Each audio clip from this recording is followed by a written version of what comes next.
Welcome to another episode of The Panel, brought to you by PrizePicks. Y'all already know it was a crazy weekend of hoops. As always, we in the meat and potatoes of the season, courtesy of my man Chill. So we're going to talk about all the action that happened this weekend. We also going to talk about some other things as well. It's been a lot of rumors circling around the league about certain players going to certain places. Bradley Beal. Scoot Henderson's been on the heater. Jalen Green's been on the heater. We got to talk about that too. But before we get into that, hold on, Ron. Who been on the heater? Scoot who? Scoot Henderson. Scoot Henderson, the dude that people think he's the worst player in the league, who I think that the Trailblazers should be building a unit around between him and Sharp. But I'm just saying, keep going, Ross. I apologize for interrupting you. Keep going, brother. I'm sorry. Yes. 20-year-old Scoot Henderson is finally starting to look like he is the promising prospect that he thought he would be. But we'll talk about that a little later in the show. And we still haven't talked about. You know what? You know what we haven't talked about? The SGA Kobe comparisons. So we might talk about that a little later in the show too. Hey, I ain't come up with them. They just need to be addressed. Hey, they just need to be addressed. Because they're circling around. And by the way, it make that's what's gonna give everybody a chance to call me a hater. Call everybody, oh, you're a hater. Like, you comparing this kid to Kobe Bryant. If I'm a hater, then I'm a hater, whatever. And I want you to stay right there, Ox. But first of all, Ox, this is your man. We got company, and he don't even say nothing. He just bringing people in the house and don't say nothing. He don't say nothing, Ox. This is no man. He don't say nothing. He just bringing people in the house. Don't say nothing. Got the dude sitting on the couch. He on the grill today. He on the grill. This host ain't got no manners, bro. It's a holiday. Bring him in the house. It's a holiday. He said, look, I'm gonna come through with some chicken. He said, I'm gonna bring some ribs. He said, I'm gonna get on the grill. I said, all right, for sure. We family now. If he come in and jump straight to the grill. But I know it's a lot of people out there that might not know you. So I'm gonna give you a chance to introduce yourself. What you called and where can we find you at? All right, no doubt. First off, happy holidays, brothers. Hopefully everybody's enjoying the holidays safely and having a great time today. Like he said, get your grills together, throw that meat on the grill. Let's enjoy the holiday and let's be proud Americans and enjoy MLK Day. But first off, I'm Johnny the Exposer. I'm one half of the GOAT James Kingdom channel, where we go live every Sunday noon Eastern time and talk the GOAT debate and basketball in general. So I'm glad to be on the panel with a bunch of great basketball fans that talk the game of basketball. So first off, thanks to the PC channel and the PC panel. Looking forward to this conversation. So again, I'm Johnny the Exposer, and we are the GOAT James Kingdom platform, where basketball lives forever. Y'all heard him, the GOAT James. All right, but let's keep it rocking, y'all. Let's get into it. Speaking of LeBron James, the Los Angeles Clippers and the Los Angeles Lakers had a battle for LA last night, and well, the Clippers are starting to prove that they might just be the Kings of LA. Now, both teams are one game apart in the standings as of now, but the LA Clash looked like it was going to be a tasty one, but it wasn't really close for the most part of the game. James Harden led the game with 21 points and 12 rebounds. Zubac did what Zubac's been doing this whole season. He had 21 points, 19 rebounds, 3 blocks from Zoo. And Norman Powell continued to do what he does as well, 22 points. And I know y'all been waiting to hear his name. In just 24 minutes, Kawhi Leonard pitched in 19 points as well. They ain't been waiting to hear his name, Ron. They don't want to hear his name. They don't want to hear his name. Kawhi get brought up, and this and that. They get to talk about, shit. You know how it go. You know the Lakers are one bum knee away from being irrelevant for the past 4 or 5 seasons. You know what I'm saying? Just one bum knee away from being irrelevant. We know that. When have the Clippers ever been relevant? One bum knee away from being irrelevant. Y'all know what I'm talking about. We talking about the Clippers here. That's like saying, Ox. That's like saying, Ox, I'm 1 second from being faster than you. Give me a break. That's exactly close. No, that's not. That's like saying I'm one bum knee away from being faster than you. Because I am fast. Because I am fast. No, that's it is. No, 100. I'm not making excuses. I'm just speaking the facts. It's not an excuse. It's just the truth. You know what I'm saying? I'm not saying like, give Kawhi credit for something he hasn't done, or Kawhi is really the best. I'm not saying that. The truth is the truth. You know what I'm saying? The Lakers have been better than the Clippers because of a bum knee. You know what I'm saying? The city was Kawhi's for a couple months. That bum knee came into effect. And that's just what it is. Like the Lakers are not irrelevant. The Clippers do not run the city, but there's reasons for that. It's not an excuse. It's just I'm just giving it to y'all. You know how it is. Actually, they haven't been. Actually, if we being honest, I mean, this season, this the first time the Lakers beat the Clippers this season.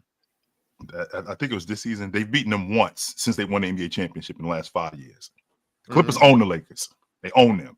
So I just want to put that out there. And in the 2019-2020 season, of all the teams that I was thinking about in the Western Conference, you know how I feel about the Lakers having to play Denver? That's how I felt about the Clippers in the 19-20 and the 20 playoffs. I was like, yo, if you can avoid them dudes, I think y'all can win the whole thing. And they did. They was able to avoid them dudes. Because I'm being honest with you. I didn't want nothing to do with the Clippers. I didn't. I hated that matchup. I was like, I don't want nothing to do with them dudes. No. Bron feel the same way, shit. It ain't just you. I didn't want nothing to do with it. I just didn't like that matchup. I didn't. I did not like that matchup at that time. Y'all know it's time why I come to town. And to be clear, it didn't have a lot to do with LeBron and Kawhi. Even though Kawhi, I think Kawhi, he's got a winning record against James, but it didn't have anything to do with Kawhi and James, because James is going to beat James. I just didn't like that matchup overall. I didn't like the fact of how fickle Anthony Davis was at the time, how inconsistent he was. I didn't like the Lakers' defense, as good as they were. I just didn't like their defense against that Clipper offense. I didn't like their rebounding. I just didn't like them in that matchup. So it ain't have anything to do with James outplaying Kawhi Leonard, because I think he could have done that. That's a good point, Adam West. This is a great point, Adam. My man Adam always coming through with the real. You know what I'm saying? Just imagine that. Imagine the GOAT having to avoid Kawhi and Joker. Hey, let me tell you something. Let's be clear about one thing and one thing only. And you dudes in the chat, because I don't really pay much attention to the chat round, as you know. But since we're being honest, let's be clear about this. And I've said this countless times, and I'll say it till I'm put in the box.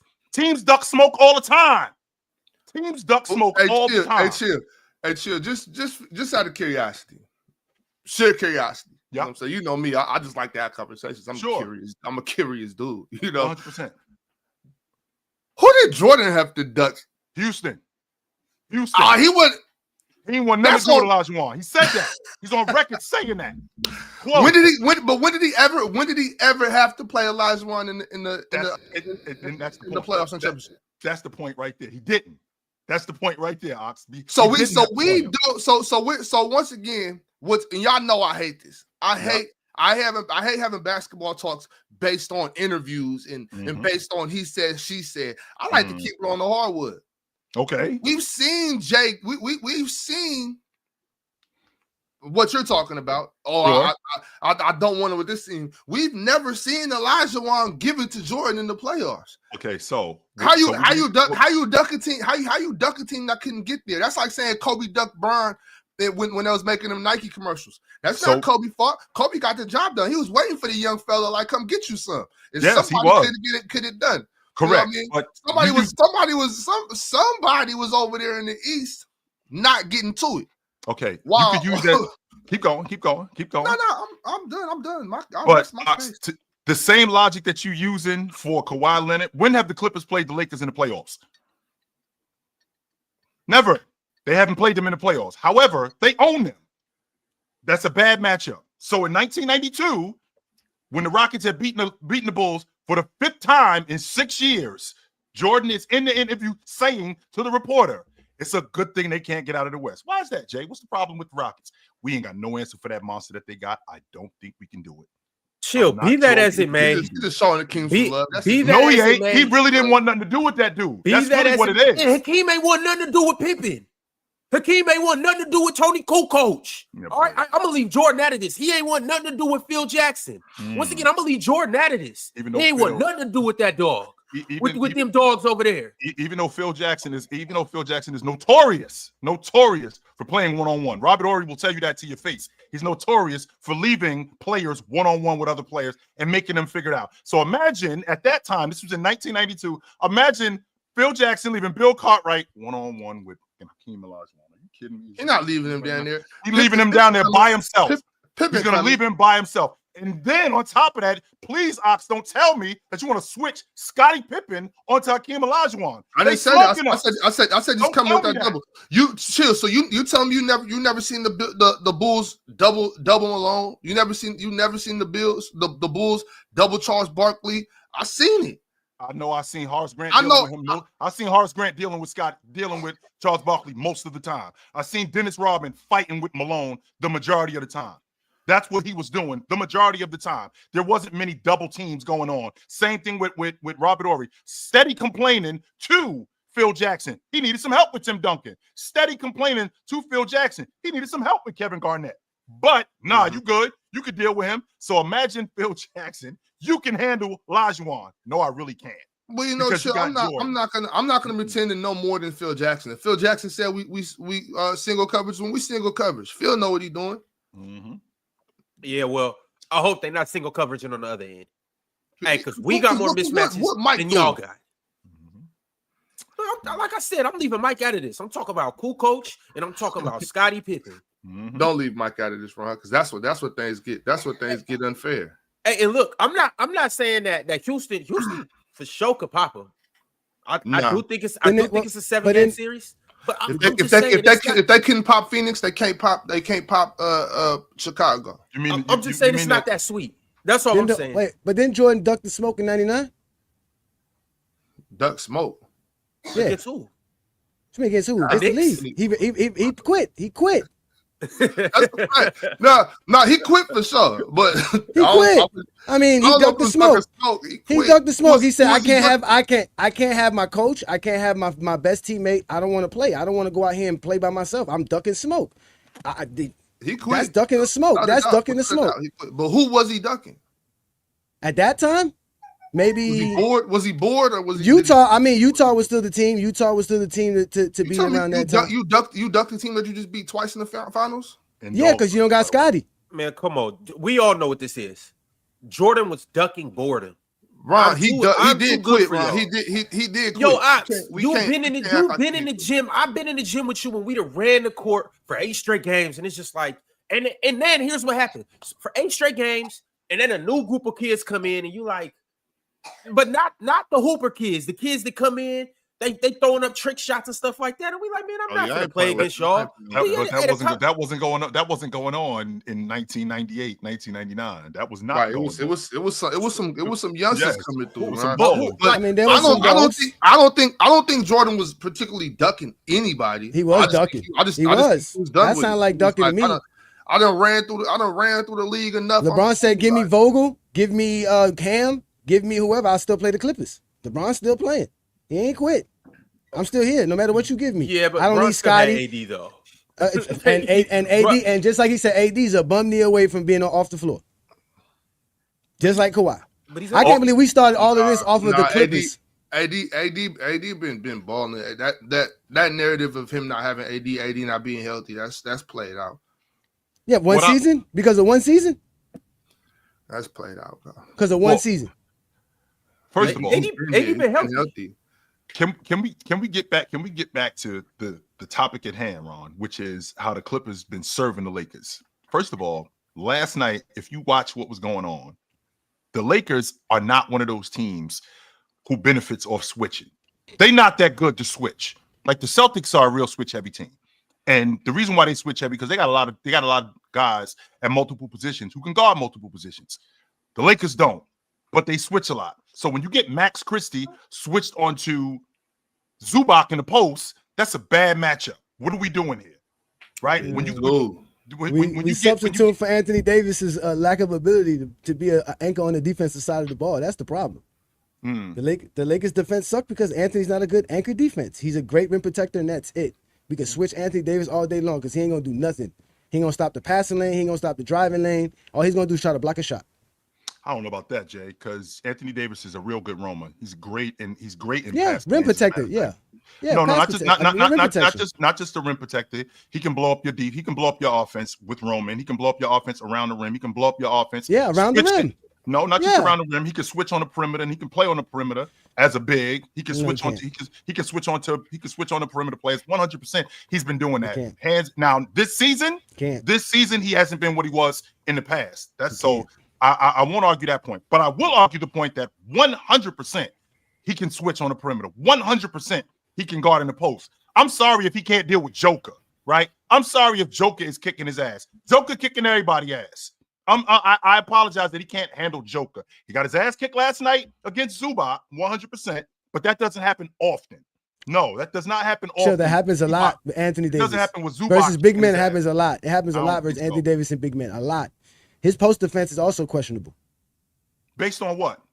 On my eye test. I've been watching the Lakers for now a few years, and it's been horrible to watch what Anthony Davis does defensively. It's horrible.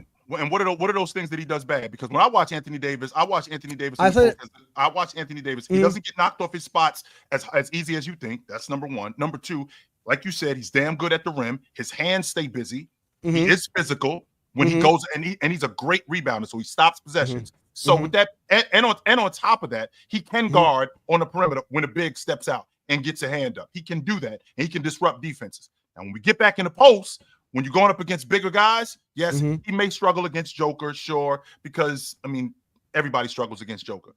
But when you're talking about a guy playing on the box, when you're talking about a guy being able to recover and defend, not just at the rim, but on the block, Anthony Davis he's not what you say he is. That's not true.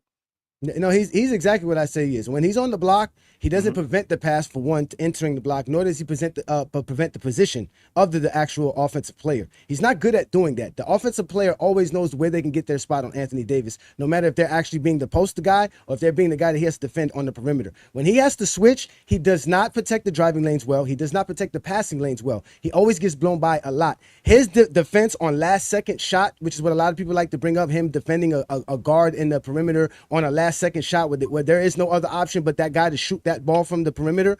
Anthony Davis, of course, looks good. That's all he's doing. But when he has to go out there and guard somebody, he doesn't prevent nobody from getting to their spot, dribbling to their spots. He's not a good on-ball defender. And like I said, when he gets to the post, he definitely doesn't prevent the ball coming in the post, nor does he prevent the man from being into a spot where he can actually control the offense and actually do the play that the team is setting up to do. So if you let the man catch the ball, even if you're on him, he's still going to be able to run the play. He's not going to stop the pass play. He's not going to stop the post defender. He's a liability on the defense. That's why the Lakers are horrible, because they have no other defender but Anthony Davis. Now, yes, he's a great rebounder and a great rim protector. But either in this NBA, you need to be better than that. And that's why the Lakers are horrible. Because he doesn't, his help defense, he doesn't make it easy for your perimeter guys to play defense. And once they get blown by, it's just going to be Anthony Davis trying to make a block shot, and it's still going to be somebody open. There's plenty of times I see Anthony Davis go help somebody, and then after that guy dribbles out, there's a wide open man because Anthony Davis is not communicating well. He's not telling the man, well, go get your man, or I got this spot. He does not do those things. So all those things are necessary as an anchor on the defensive side of the ball. Anthony Davis shows me none of those things. Are you implying to me that Anthony Davis is the defensive liability over there? That's what it sounds like. I've said this before. Yes, Anthony Davis is a defensive liability. Yeah, I've said you this should before. probably stop saying that, bro. Yeah, I've said it. That's crazy. I've said it. AD is the reason that defense is even allowed to be considered a defense. It's not. It's considered nothing. You can't name me a defensive big man. I'm sorry. Go ahead. He's the reason that they ever even get anything done over there. And that's why the Lakers are losing. And that's why the Lakers are subpar. The terrible perimeter defenders they got. You got an old man on the floor that's getting beat back door. He's just standing around pointing, blaming people for everything. And AD is holding that thing together to the best of his ability. With glue and tape, 100%. And Jay, he's driving a Hyundai. He's driving in a Kia. If you driving a Kia, a brand new Kia don't mean it's good, brother. What I'm asking you though, Jay, is are you predicating that on this season? Because when I watch him this season, okay, he does disrupt in the post, right? I saw him disrupt in the post against Wendell Carter. I saw him. I 100% saw him disrupt in the post against Wendell. Because what this is what you're telling me. You're telling me that everybody that he goes up against, he doesn't disrupt in the post. That's not true. No, I didn't say everybody. I didn't say everybody. I just said those is weaknesses. No, again, and that weakness would be against everybody. He does force guys off the block. You're not just coming down to the block and just getting whatever you want, and he's just going to sit behind you. No, he is slipping you. He is slipping you, and he is getting around you and putting that weak hand out and disrupting the pass into the post. That's going on. On top of him doing that, he does have that forearm on you, and he is pushing you. He is pushing you away from the block. So you're not just being able to bully him, just coming into the post. That's not going on. Again, he does struggle with the bigger guys, but when you're talking about help defense, okay, we got guys dive into the lane who are getting beat on the perimeter, which I'm responsible for in the paint. I'm responsible for that. I'm not responsible for guys getting beat on the perimeter. I am responsible for the paint, and I do that, right? I do that. But more times than not, if I got to deal with that consistently, which is what's going on, because Austin Reeves gets beat on the perimeter on the regular. Max Christie gets beat on the regular. I got Ron telling me we need to call up Bronny James because Gabe Vincent is awful on the perimeter. I still stand on that. And I got to clean all of this up. And I'm doing that to the best of my ability. The idea that Anthony Davis has been a liability on defense on this team particularly, I think he's the reason why this team is being held together with glue and tape, even though he hasn't been great. Even though he has not been great this season, but I think he's the reason why this team has been a competent defense. Are you guys competent defense? Are you guys missing out? The Lakers don't have a competent defense. It's like you guys are making Anthony Davis this dude for a defense that is not a good defense. If that's what you're saying, that's the point. That shows you how horrible Anthony Davis is, or why he's the liability that I say he is. No, the Lakers defense is the whole point is, but that's what I'm. No, but that's what I'm saying. The reason the Lakers defense is horrible is due to Anthony Davis' liability on defense. Yes, you're going to get burnt. I understand you're saying that, and I'm saying that's what I'm saying. That is just crazy. Again, that's 100% wrong. So Jay, if that's you can have Akeem Olajuwon in place of Anthony Davis. No, Akeem Olajuwon's teams will always have great defense because Akeem Olajuwon is a great defensive anchor. You're not going to find those great defenders. Back there you're not going to find them with whack defenses. All those team defenses will be great because of those anchors at defense. Those are facts, my friend. Jay, did they have Austin Reeves out there on the? It didn't matter who they had. They had Akeem Olajuwon. They had Dwight Howard. They had a Ben Wallace. It didn't matter. Just like Bam. Gabe Vincent looked good with Bam. I don't know about Anthony Davis, but he looked good with Bam. He also had Jimmy Butler out there playing defense, not standing, getting beat back door, just pointing fingers like LeBron James. Okay, there you go. Now you want to blame LeBron. Let's just continue. Let's go ahead. Let's explain why LeBron James is the fault for the Lakers defense. Let's start there. Since you want to go there. I already explained to you that he's just standing around getting beat back door, watching, pointing fingers. That's not what's happening. That's not what's happening. LeBron James plays defense. What's wrong with you? You saw him get dunked on the other day. Why? Because he's playing defense. You watch LeBron James play defense. I told you Anthony Davis does play defense, but he's the liability. LeBron James is not the defensive anchor of the Lakers. And if that's your anchor, you are also in trouble as a team. No wonder why they can't win basketball games on a consistent basis. You can't be an anchor to a bunch of flat-footed, not moving around, fake-ass defenders. Well, that's where you get a big man that can do that. And Anthony Davis obviously isn't that big man. So wait, Jay, I got to ask you. What defenders in the NBA can you replace with Anthony Davis right now that would be able to anchor this defense? And while you're thinking about that, I just want to give you an analogy of what the Lakers look like for me. I don't know if you have kids, Jay, but if you have 3, 4, 5, God forbid, 6 kids, it's impossible to keep the house clean because when you're cleaning up this mess, this kid's over there making this mess. Then you go and clean up the kitchen. And while you're cleaning up the kitchen, the kids is in the garage taking out all your tools. When you go to the garage to clean the garage, they upstairs messing up the bed, messing up the covers. You know, so it's impossible to keep the whole house clean when you got badass kids that you can't cover them all. Yes, that's what I feel like Anthony Davis is doing. He's trying to clean up behind 4 badass kids, and he just can't do it. But go ahead. I just wanted to say this about that. I'm not talking about the basketball. I'm talking about the kids. Ron, just for future references and everybody that's listening, what you do is send their ass outside and lock the door. Get your ass out of here. Get in the backyard. We cleaning it here. That proves my point right there. That's a great analogy. I do have 4 children. In fact, I'm also a grandfather, so I actually have a grandchild as well. Okay. So I understand everything that you're saying, but imagine that household with an undisciplined father. Without that father structure home feel. So imagine that household with a Bill Cosby, right, or a Bill Huxtable, or that Cool. household That's a better with a father like somebody, let's just say, like a Stringer Bell, right? There's going to be a difference in that household. It's going to be more messy, right? If you don't have that structure. So that's the point. If you put in a real big man defensively, like I always tell people, I'm just going to go to my boy because I'm a Heat fan. I watch the Heat more than I watch anybody else play. You put you put Bam in the situations with Anthony Davis on that Laker defense is way better. They're a top 15, top 10 defense with Bam.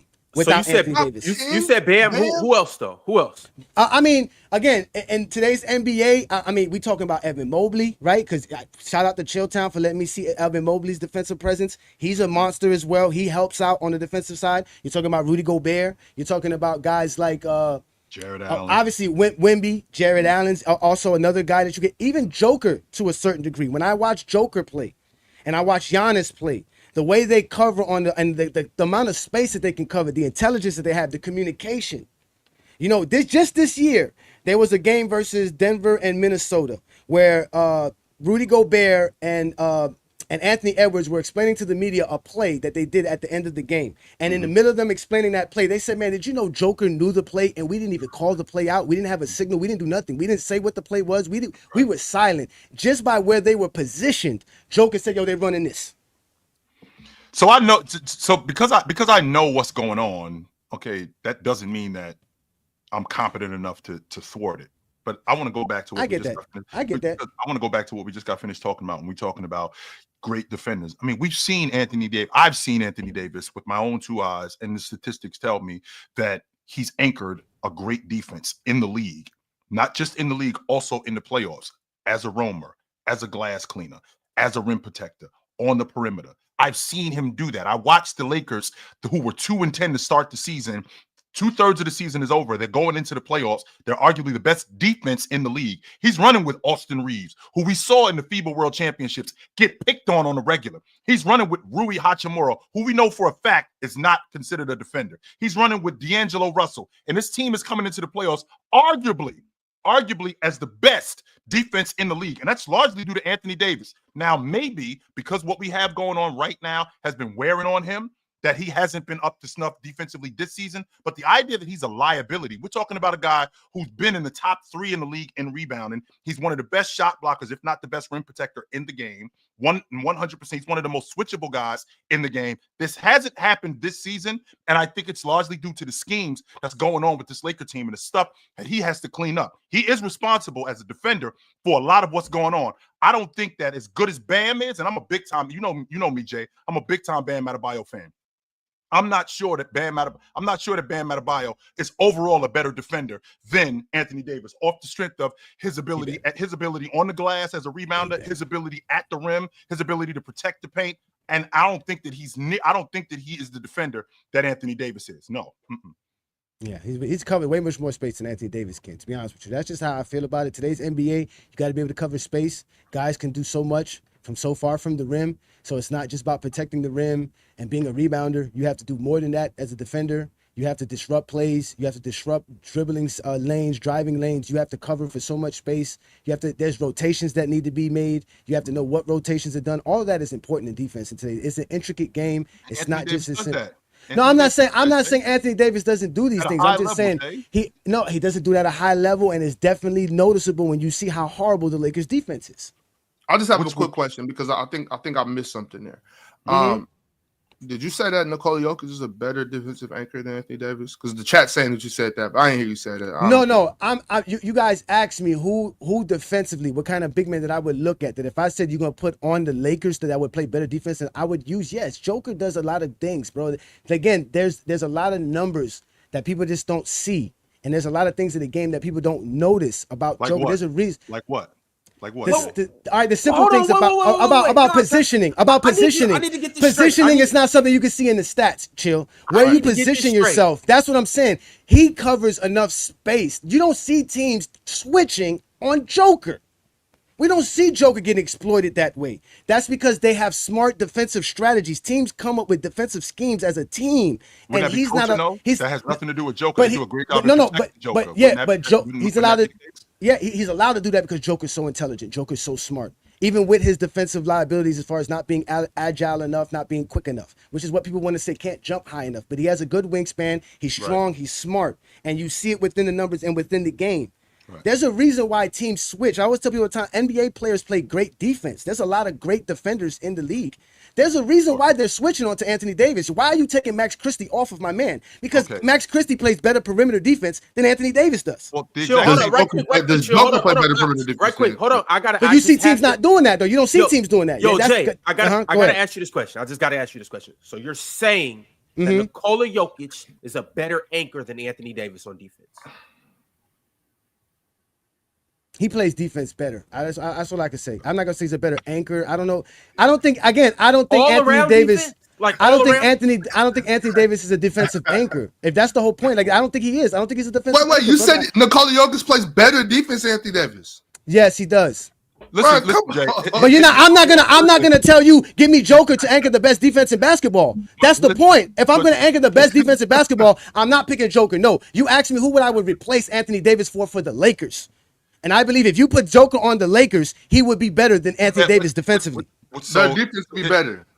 Yes. How would their defense be better though, Jay? Because the exact same thing that you just here's the problem I'm having with your logic, Jay. You're telling me that the Denver Nuggets, because Joker is so smart, it's more coaching and guys like Aaron Gordon to protect him more than it is because Anthony Davis, for all intents and purposes, doesn't have a versatile beast like Aaron Gordon. He doesn't have that kind of guy on his crew. So if you have a guy that's able, and you have a scheme that's able to protect a lot of what's going on with Joker, then it might make him look like a better defender. The reason why Anthony Davis is who he is, because a lot of the stuff that he does is one-on-one, and he dominates his matchups more times than not. That's why he has the reputation which precedes him. That's why he has the reputation of being a great defender, because he can defend. He can switch. He does know how to play. He does know how to play pick and dive defense. He does know how to play pick and pop defense. He does know how to protect the rim. He's a great recovery defender. Joker is none of those things. That's why they have the schemes that they have to protect Joker from those things. Because if we had teams that went after Joker the way that they go after Anthony Davis, he would not be. He would not be what Anthony Davis is. Not even a question. No way.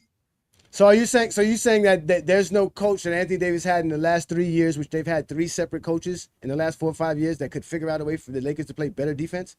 How much better can they play? In 23, they had the best defense in the playoffs. How much better can they play, Jay? No, this is not like the playoffs. You saying the playoffs? Like again, I'm going off of what I saw from the rest of the regular season. And don't forget, Jay, that roster got flipped. It's not like that roster had. No, I know that when they had Dwight Howard and JaVale McGee, when they had those guys and Rondo. In 23, the roster got flipped and in KCP and going deep into the playoffs. Caruso. Before we even get to the playoffs, they were the best defense going into the playoffs in 23. So we've seen this roster get flipped, and we've seen Anthony Davis play at a high level with less than players. 100%, we've seen that, and we've seen him play. We've seen him play high-level defense with great players. We have never seen Joker.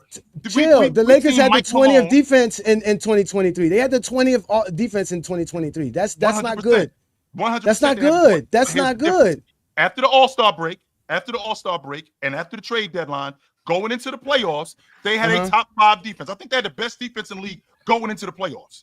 Going into the playoffs, I think they had the best defense in the league at that point. Going into the playoffs. If I'm 100% confident that was going on. 100%. Okay. That was going on. But with that being said, we've seen Anthony Davis anchor defenses with less than players, and we've seen him anchor defenses with great players. In fact, we've seen him be even better. I saw him dominate in 2018 when they smoked the Portland Trail Blazers out the playoffs, when he basically ate up their front line and completely destroyed them on the front line. I've seen him do that. And then I also saw him do the same thing against the defensive player of the year in Jaren Jackson when they played against Memphis, how they shut the door on him. He anchored that defense with a less than D'Angelo Russell, with a less than Rui Hachimura, with a less than LeBron James, because we saw LeBron James running out of gas late in those playoff games. We saw that. And we saw Anthony Davis cleaning up a lot of those messes at the rim, on the perimeter, switching. We saw all of that stuff going on. He's a great home defender. I'm not going to argue that at all. But he's also a great one-on-one defender, and we've seen this consistently from him. The problem is this season he's been less than. So what we want to do is we're going to make up stuff like Joker in that scheme may be a better defender than Anthony Davis. Hell no, he isn't, because you don't have the personnel to protect Joker in that scheme. No, you do not. So let me get this straight. When the Lakers have a good defense, it's not because of the scheme, it's because of Anthony Davis. But if Joker team and all that other stuff is because of Bam, it's all because of scheme. This is what I'm trying to understand, because with Anthony Davis, like I said, the Lakers defense is not that great. He does not cover the space that you need. Those same playoffs, the runs that you're talking about, I watched Jamal Murray get to his spot, his shots right in his face, because he knows he's going to get to his spot. They know exactly what to do. They know exactly how to exploit the Lakers. And Anthony Davis does not make any team feel any other way because Anthony Davis is there. No player fears Anthony Davis like that. They go to the paint at will because they know Anthony Davis is not stopping me for one, getting to the paint. He's going to contest my shot. I give you that. He's a great and elite rim protector. I didn't say Anthony Davis does not play defense. That's not what I said. It gets to the paint. I said he's a defensive lack of perimeter defenders. His defensive liabilities and his weaknesses make him a defensive liability for the Lakers. They need a KCP. They need an Alex Caruso. They need LeBron to be still an elite defender for Anthony Davis to still be up there. He hasn't been an elite defender. Yeah, he's not going to be an elite at 40 years old. He's not going to do that. You're right. He hasn't been an elite defender for a decade. Nah, it's false. That's false. In 21, LeBron was great. In 2020, LeBron was great as a defender. If you say so. Not say so. The stats say so, and the eye test says that. I'm not here about LeBron James. I'm here to defend Anthony Davis. You keep bringing him up. I'm here to defend Anthony Davis. Well, because he's a part of that weak-ass defense. So what I'm saying is, if I'm supposed to be the big man, protecting the rim, being the anchor, right? Mm-hmm. If you guys are just letting everybody through, uncontested, no stops, so just dribbling right by you, and these are elite NBA basketball players, how am I supposed to anchor that? How am I supposed to protect that? If I have when you got perimeter defenders that can at least slow guys down, at least make it hard for people, I can do my job. I can't do my job when I'm the only one out here doing it. I can't make excuses for Anthony Davis because I know Rui Chamur is a solid defender. I know Gabe Vincent's a solid defender. I know Max Christie's a solid defender. Who's a solid defender? These guys are solid defenders. Did you just say Rui Hachimura? Again, these guys don't communicate well, and you're not going to have a solid. Rui Hachimura? I said he's a solid defender. Yes, sir. He's a solid defender. Yes. And Jay, to your point, I mean, when you talk about Jamal Murray, I mean, he's hitting shots over Anthony Davis, fall away shots with Anthony Davis in his face. It's not like he's hitting shots. Chill. You know basketball. That man understood. He understood where he was going. Rui Hachimura is the solid defender out there. He's trying to sell me that Rui Hachimura is doing his job, but Anthony Davis isn't. Right. And again, did I call Rui Chamur an all-league defender? I just said he's a solid. Exactly. So you want to keep bringing up Russell. You want to keep bringing up D'Angelo Russell and Austin Reeves. Those are not the only guys that plays for the Lakers. So stop making excuses for Anthony Davis. I don't use Duncan Robinson, Tyler Hero, Terry Rozier as an excuse for Bam. Bam still plays solid defense with all of those liabilities. With Jaquez Jr., with Niko Jovic out there. All those guys that the Heat have, that the Heat, Max Strus is out there. Caleb Martin's out there. Gabe Vincent's out there. And the Heat is still a solid defensive team because Bam is a solid defensive anchor. Just like Wemby. Wemby's out here, solid defensive anchor. Lakers have not been a solid defensive team since they had Dwight Howard. Yes, he does do his job. That's what I'm saying. He does his job. I didn't say that you said he was all league. I said that you said he was doing his job. He does do his job. He does do his job. He does. Is Austin Reeves doing his job? Austin Reeves is not a great defender. No. Is he doing his job? He's not a good defender. No. His job is not to defend. His job is not to defend. So if you want to ask me that, he doesn't defend. When you're on this side of the court, on the defensive end, everybody's job to play defense. Okay, that's right. But when you have a great defensive anchor, it's easier to do that. Is he not doing his job? What's me doing his job? He's not a great defender.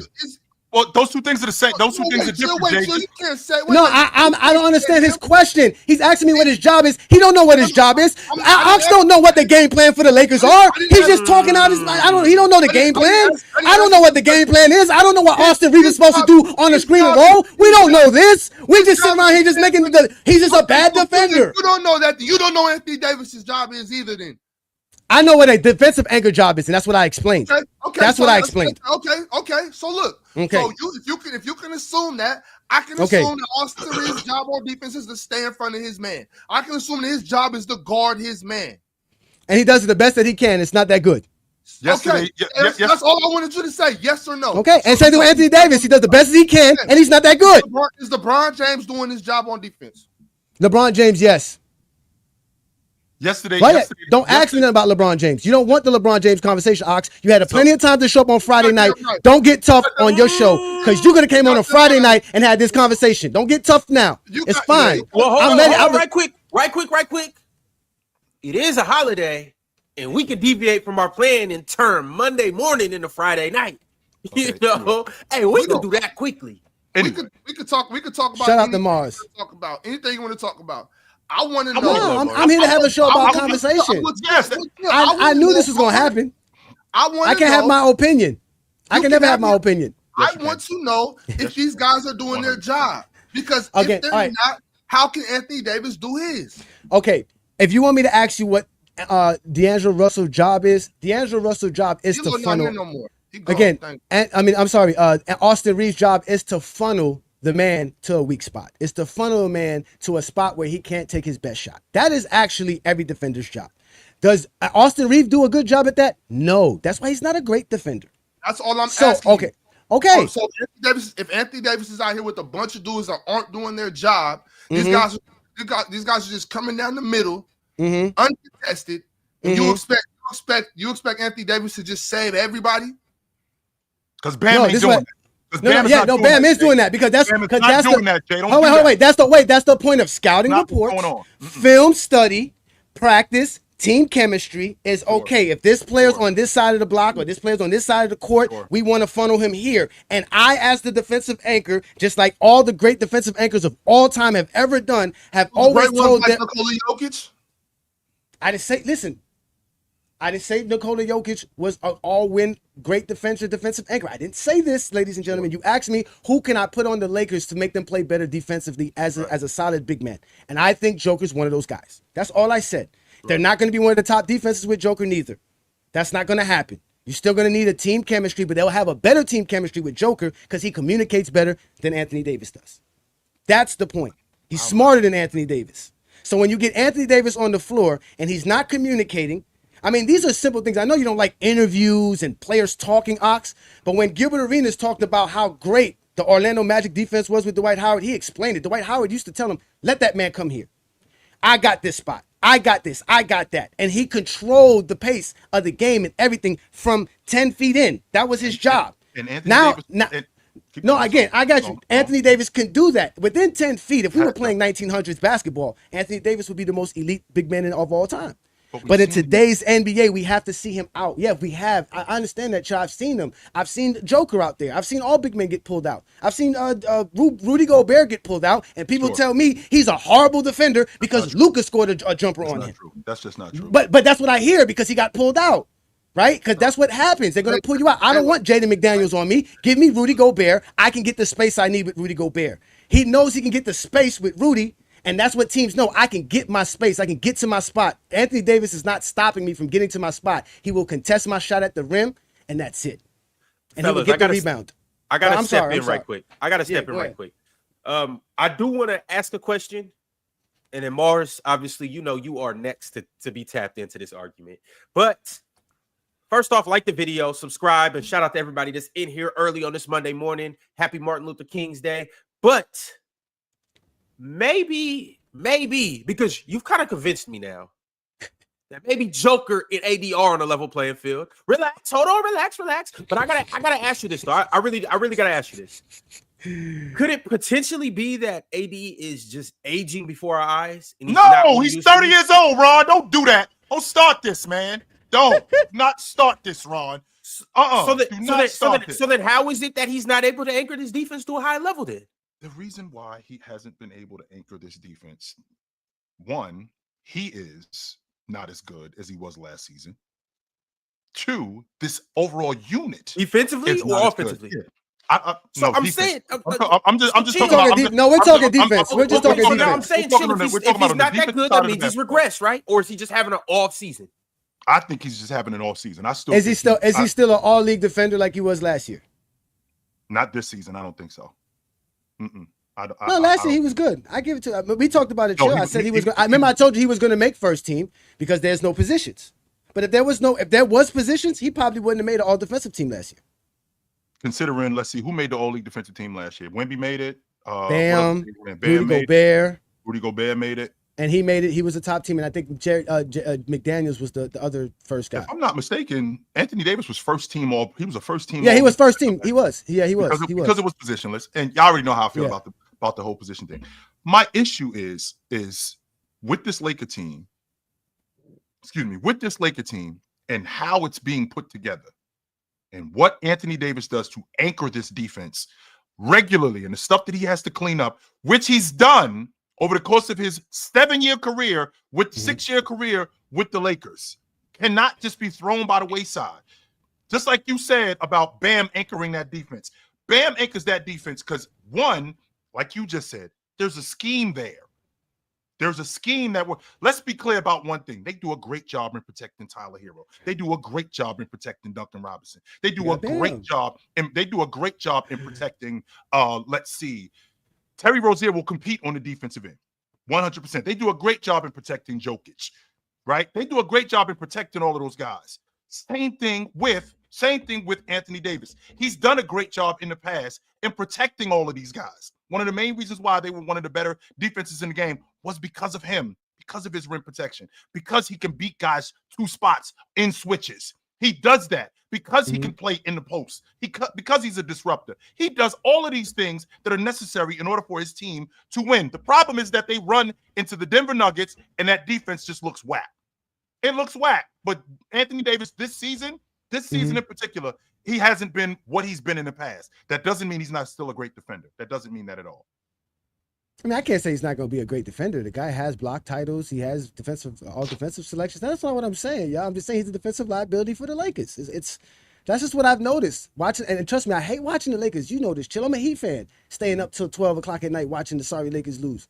So horrible. And one thing I give the Clippers, they got a great fan base, and that new arena definitely is helping them out versus the Lakers as well. That was a different game last night to play in there with that all that stuff that they had going on in the middle of the game. That's very distracting. Lakers are probably not used to that. It's going to be some trouble winning in that arena for the Lakers. And I also, Jay, want to preference the game plan yesterday. And the game plan, because you brought it up to Ox, like we don't know the game plan. Well, when watching, you can figure out the game plan. And I'm watching, and it looked like what they were doing was switching heavy. And they weren't just switching one guy or 2 guys. They're switching heavy on the perimeter. They're switching heavy with big. They're switching Max Christie. They're switching Austin Reeves. They're switching Gabe Vincent. They're switching Dorian Finney. They're switching these guys. All of these guys, like I said before, the reason why the Celtics are able to do that because they have multiple defenders who are versatile. So the switching works with them. That scheme doesn't work with the Lakers. And in no world, as a professional basketball player, do you not know how to navigate screens? You should know how to get around screens. You're taught how to get around screens in the 9th grade, in the 10th grade, in the 12th grade. So that's an effort thing for me more than anything. Knowing how to go under a screen, knowing how to curl around a screen, knowing how to give guys room. We don't have to switch everything, but because we live in a switch-heavy league, a lot of these teams think that they can play defense like all other teams. They don't have the personnel to do that. And the Lakers are a team that doesn't have the personnel to be a switch-heavy team. They need to be able to get around screens more than they do to not just help Anthony Davis, but to help themselves. Because when they get switched on to, like, for example, Jackson Hayes getting switched on to James Harden. Why are we doing that? There's no reason for us to do that. Jackson Hayes should never be switched on to James Harden. Why are we doing that? And that's a part of the game plan because they're a switch-heavy team, a very switch-heavy team. So, all right, y'all, we're going to take a momentary break to acknowledge the best app on the planet. Yes, that app is called PrizePicks, where you can run your game, control your game, and ultimately win your game. Now, on PrizePicks, when you play $5, you will get $50 back instantly in promo funds. All you have to do is download the app and use promo code PANEL. Yes, y'all, it's really that easy. PrizePicks makes it easy to win real money with sports action, and they make it easy. All right, so here's how you kind of have to do it. It's not that hard. It's just a couple steps. Once again, you download the app. You use promo code PANEL. And by doing that, it will allow you to join in on the action and run your game, like I mentioned earlier. And then you can really put as much as you would like to onto your favorite players, favorite player projections, favorite teams, yada, yada, yada. But when you play $5, you will instantly, like on the screen right now, instantly get $50 back when you play 5. And from there, you essentially pick the player projections that you like. You choose more or less on those player projections. You win those player projections, and then you're able to get up to 1,000 times the money that you put in. It's that simple. And then you can instantly cash out and go do what you like to do with your money. I know what I like to do with mine, but you can go do what you would like to do with yours. And it's really that easy. And obviously it's Monday. And obviously there's an important game tonight. And obviously PrizePicks is throwing us at alley-oop, baby. This is not a Hail Mary. This is a Josh Allen QB sneaker on the 1-yard line. you know how that is. Shout out to Josh Allen. Had to pack some dudes up last night, but today is today. We'll leave tomorrow or yesterday where it is. And we have the college football national championship, Ohio State versus Notre Dame. And PrizePicks is doing us a favor. They are allowing us basically a free pick for the Natty. Will Howard's player projection is discounted from 250 yards all the way down to 1 passing yard. All Will Howard has to do is complete a positive pass, and we will get that. So we will definitely be using that today. So shout out to PrizePicks for throwing us this alley-oop once again. And you know what we're going to do, fellas? We're going to go ahead and put this together. So let's make it happen. Ox, right from the top, you might as well go ahead and throw that Will Howard pick on. No doubt. This one right here? There it is. Yeah. You sure? Are you sure you want to take that? I mean, y'all don't have to, but I'm for sure taking it. You say so. If you say so, come on, let's do it. Oh, you want to do demon stuff? That's too easy for you? Nah. Come on. Let's do it. It's all good. Let me go first. That's too easy for you? Let me go first. I mean, I don't know if it's guaranteed, so I mean, maybe we'll see. I guess nothing's guaranteed in life. Well, I mean, death and taxes. And A couple of things are guaranteed. Says who? And Trae Young shimmies. Says who was crazy. I'm saying taxes sounds optional.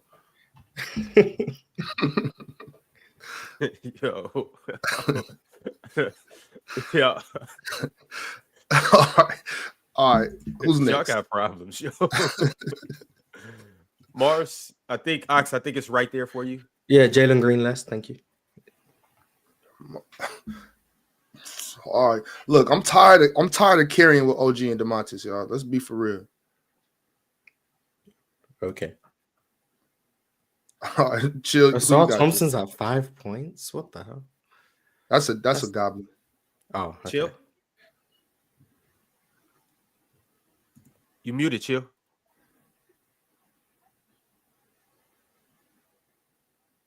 Yo, Chill, we can't hear you. He's fixing it. Damn, be patient. All right, well, while we wait for Chill, I'm gonna go ahead and tap in.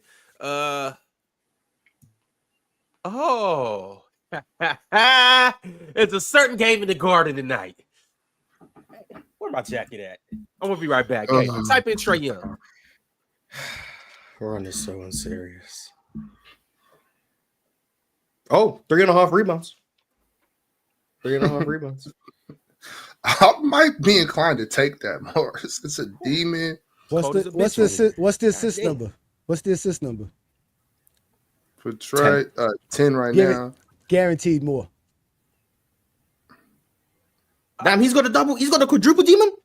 That was insane. Was that a quadruple demon? I've never seen anything like that before. Where's it at? There's a Where quadruple is demon on assist. Give it to me. Hurry up. It's cold as hell. Wait, 1, 2, 3. He's got a triple demon. I think we have to take the triple demon just to see what it offers, if I'm being honest. One more time.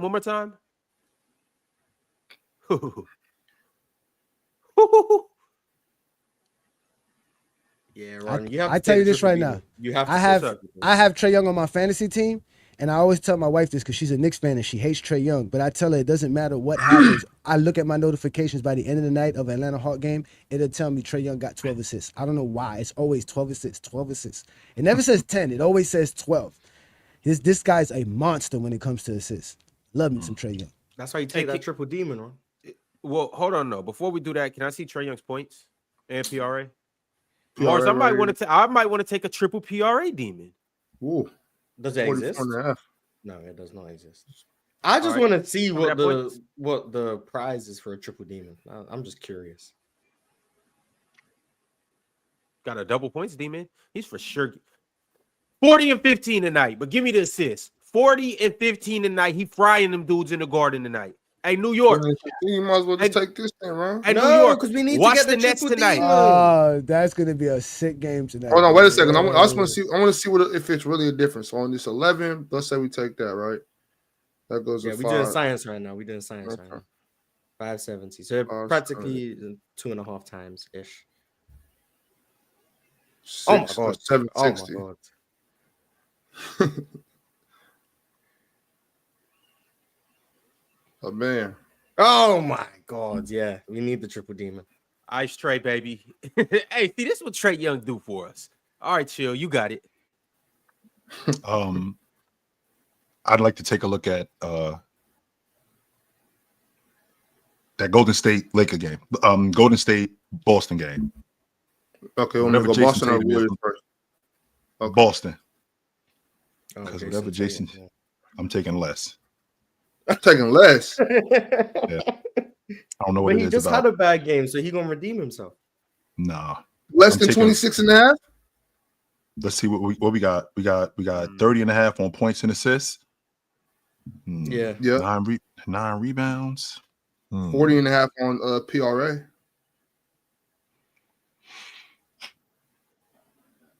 I want 35.5 points a rebound. Yeah, I want to On go which less. one? The 40.5 and the 35.5, those two, I'm thinking less, if I'm being honest with you. I mean, 30.5 points. He's gonna get like 11 rebounds. So, yeah, that's 25 and 11. Yeah, he'll be fine on the rebounds, so I wouldn't go near that. I mean, I think you're gonna go more, but if you're going less, I wouldn't take rebounds. So I'll just say Chill. The thing about it is, if that 10 cents 3 balls fall in, then he might drop 35 just points in general. The 9 rebounds. What's the demon on that, Ron? Probably like 11.5. It's 11.5. I'll take that. Wait, click it again. He might have a double. No way. Oh my double. god. Click it again. Is that triple? Oh. I'll take the 11.5 demon. I think he's good for 12 rebounds tonight. This You afternoon. don't think he can get one more? You don't think he can get 13? I'll take the 11.5. Yo, don't go to the casino with Mars, yo. It's one more rebound. How hard is it to get the ball off the rim one more time? You just get it. Well, And last but not least, click 3-pointers made.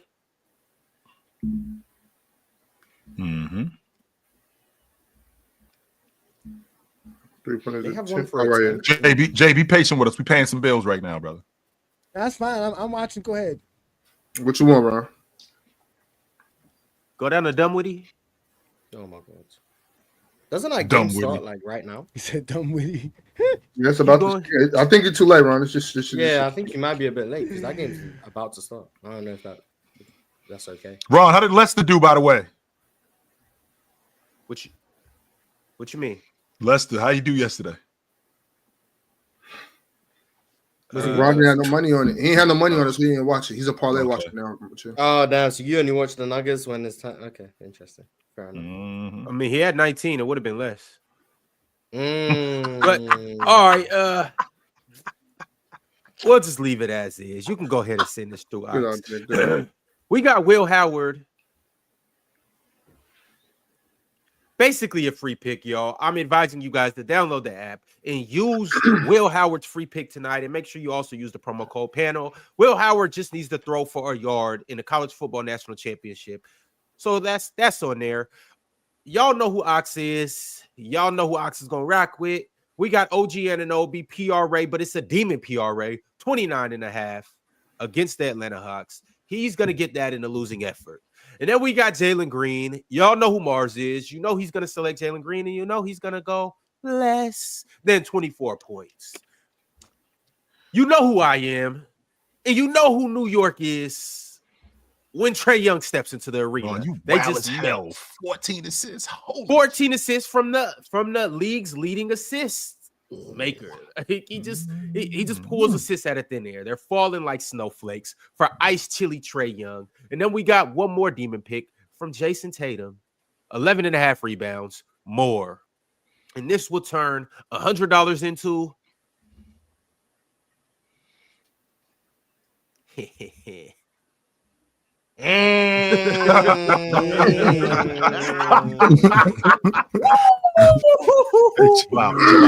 right, 45.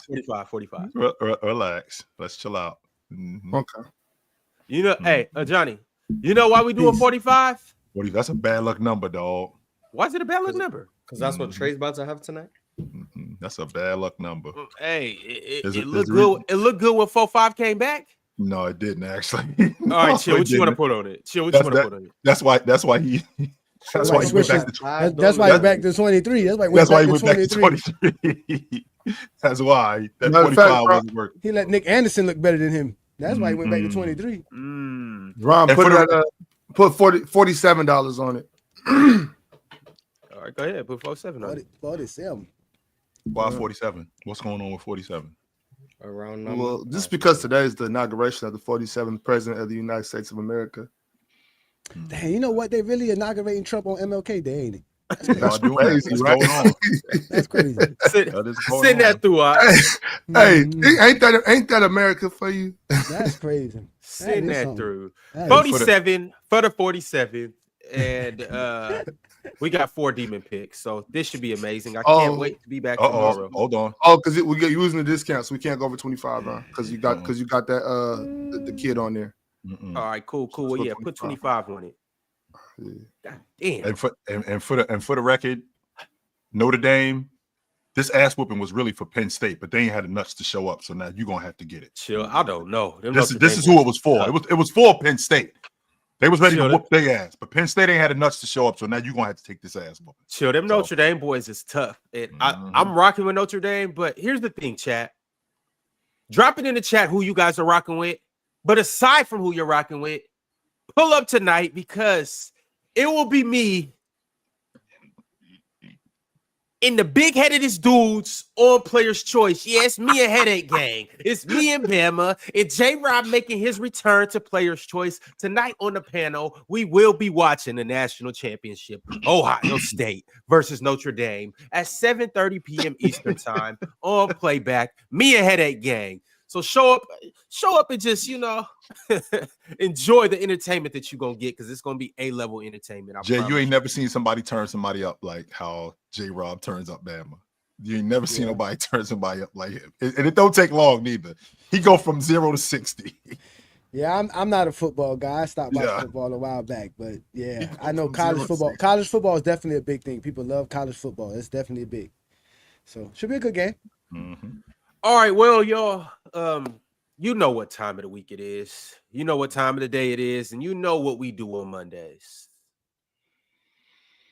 It's the top 5 comments of the week. We're going to go ahead and get into it. I'm pretty sure next week there will be a comment from today's episode, but we'll get to that next week. Here we go, y'all. Let's dive into it. Y'all ready for it? Y'all ready, chat? All right, let's make it happen. The first comment of the week is brought to us courtesy of Lornim. Lornim said, as a longtime watcher of the panel, this episode goes down in the books. I agree. Today's episode is fire. He said, adding Real Talk and Jordan to the panel is a great addition. And the last hour of the show where Mars and Real Talk jump chill like Cap and Bucky did Iron Man, ... That is perfect Players' Choice content. But I miss the old Sunday shows. Those old Sunday shows were fire. There's a new great Sunday show on Mars Talk Sports called the Hoop Talk Podcast. There you go. I'm sorry, Mars. They can't hear you. Turn your mic up, Mars. Because if you want people to watch, tell them. Don't whisper it, Mars. Tell them what's going on Sunday. I'm sorry, I ain't hear you, Mars. I'm not gonna yell it, but Come thank on, you. Mars, don't whisper. But there is a new great show on Mars Talk Sports on Sundays called the Hoop Talk Podcast. That be great if you guys watched it. And if you didn't watch it, I mean, I guess cool, but it'd be great if you did. So, missing out on some good stuff. You're missing out on some real good stuff. Thank you. Right, well, Even though I asked Chill to come on and he said no, but he never asked me to come on. He lying. Okay, he's lying. That's a lie. You would have a great Sunday because we go live every Sunday noon on GOAT James Kingdom as well, doing the Lord's work, talking basketball. So you got Mars and GOAT James Kingdom on the Sunday, no problem. See, this is the difference. This is the difference, Ox, between a lie and being misinformed. When you misinformed, you say information that you're not sure about. Mars is lying. He never asked me to come on the show ever. That never happened. He never asked me to come on the show. But Chill, you would have said no, though, right? No, I wouldn't. I would have came on for Mars. Yes, I would have done that. And he knows I would have done that because even on a Sunday. And I don't even work on Sunday, but I did it for him before. He knows that. Okay. Yo, Mars. Yes. If you need a host, we good. Definitely not. Okay, Mars. No, it's not needed. No, just making sure. I don't know if you got any defensive anchors over there. I might. We might have some Anthony Davis level defense anchors, just bad. Yeah, your Sundays won't look good if you got that going on. That's for sure. Well, the Lakers Sunday didn't look too good yesterday. Right. We will get back to that game because I have some more things that we have to address. We'll get back to that momentarily, but before we do, our second comment of the week is coming from Black Excellence or Blackcellence. Blackcellence said, wondering if y'all could do a play of the week type shit, where whoever picks it breaks it down, explaining why they think it's dope or smart or whatever. Let's see who really knows ball. Can you do that on YouTube? Yeah, I was gonna say, like, I don't know if we could. If we can do that on YouTube, we definitely should. Nah, we're not able to show any highlights or anything. I mean, we always could drop like a clip in the chat and they could click on it themselves and we could like pin it to the top of the chat. That's something that we could do. But I mean, that's something that was something it would have to get done on playback. So Blackcellence, we'll end up firing up playback one of these days, and we'll start doing little things like that, just so we can show y'all who knows ball and who doesn't know ball. My bad. I meant to. Who knows ball and who doesn't know ball. So there you go. All right, moving on to the third comment of the week. It's coming to you from Blitz and Go. Shout out Blitz and Go. This is a good day to talk about, a good weekend to talk about Blitz and Go. I'm sorry that your favorite teams and players had to get packed up this last weekend, but shout out to the young gun, Jaden Daniels, and shout out to Patrick Mahomes for still being a GOAT. And Lamar Harden, do better this offseason. All right, Blitz and Go said, some of y'all pick and choose when you care about defense. Let me start that from the top. Some of y'all pick and choose when you care about defense. Talk about how you value a star that plays defense until it goes against what you think. I don't even want to think about how ass the Spurs defense would be if you swap Paolo and Wemby. Defense only matters when you want to argue against someone who isn't a good defender. They'd have a different defense if Paolo was on there. How much worse it would be a different scheme defensively. The reason why they scheme the way they do is because of when they scheme to Wemby's strengths. That's what you do when you have personnel. You scheme to their strengths. Wemby's a great rim protector. Wemby's a great defensive presence in the paint. So they scheme toward that. So if Paolo was on the floor, they wouldn't scheme for Paolo to be a great rim protector. No, they would be more perimeter oriented and they would fly around a little bit more. So I mean, I think the scheme would be a little bit different. The problem is people discuss basketball just weird. So it's just their debate style or their argument style or whatever you want to call that shit. Like if I clearly bring up defense, like when we're having a Nikola Jokic conversation, I'm talking about he just doesn't guard his shadow. Sure. You know? and then until today I didn't know he was. Yeah, I was gonna say. So what does Anthony Davis do? He just well, I didn't know that until today, Mars. Because typically I always say, I'll use Luka as an example because I always say Luka can't guard his shadow. And then people are like, well, offense is more important, blah blah, this and that. But then we have a conversation where it's Wemby versus Paolo. That means that since Wemby is the better defender, since I previously said that Luka doesn't guard his shadow, that means that I have to go with the better defender. That's how they argue. Like, well, you said that defense matters. So since Wemby's a better defender, you don't go with him. That means you don't value defense. You pick and choose. But that's just not how it goes. Like, I can still think that somebody that plays better defense or isn't as good as somebody that plays better offense. It's just that the value of defense. Like, if you don't play defense at all, then I don't want to talk about you in one of these great conversations. But if you're at least a competent defender, you bring some type of value on defense, then you're qualified. You know what I'm saying? Like Paolo Banchero, for example, he might not be the best defender in the league, but he certainly plays defense. You know what I'm saying? He certainly brings value on the defensive end. Speaking of somebody who doesn't play defense and bring value, hello, my good buddy Swiper. I play linebacker, and so I was easily the best defender up here. So I don't know what we're talking about. Actually, no. Let's hold on. There is no. I literally. I played defensive end in high school. I was a great edge rusher. I'm obviously not talking high school. I want to put that out. What's up to the guest? Shout out. What's up? Peace. What's good, brother? Because our host is the L host. Jay, this is my man. Swiper, this is a Johnny. Johnny is from Jay is your TikTok. friend? Yes. This is my man. He's your friend. Yes.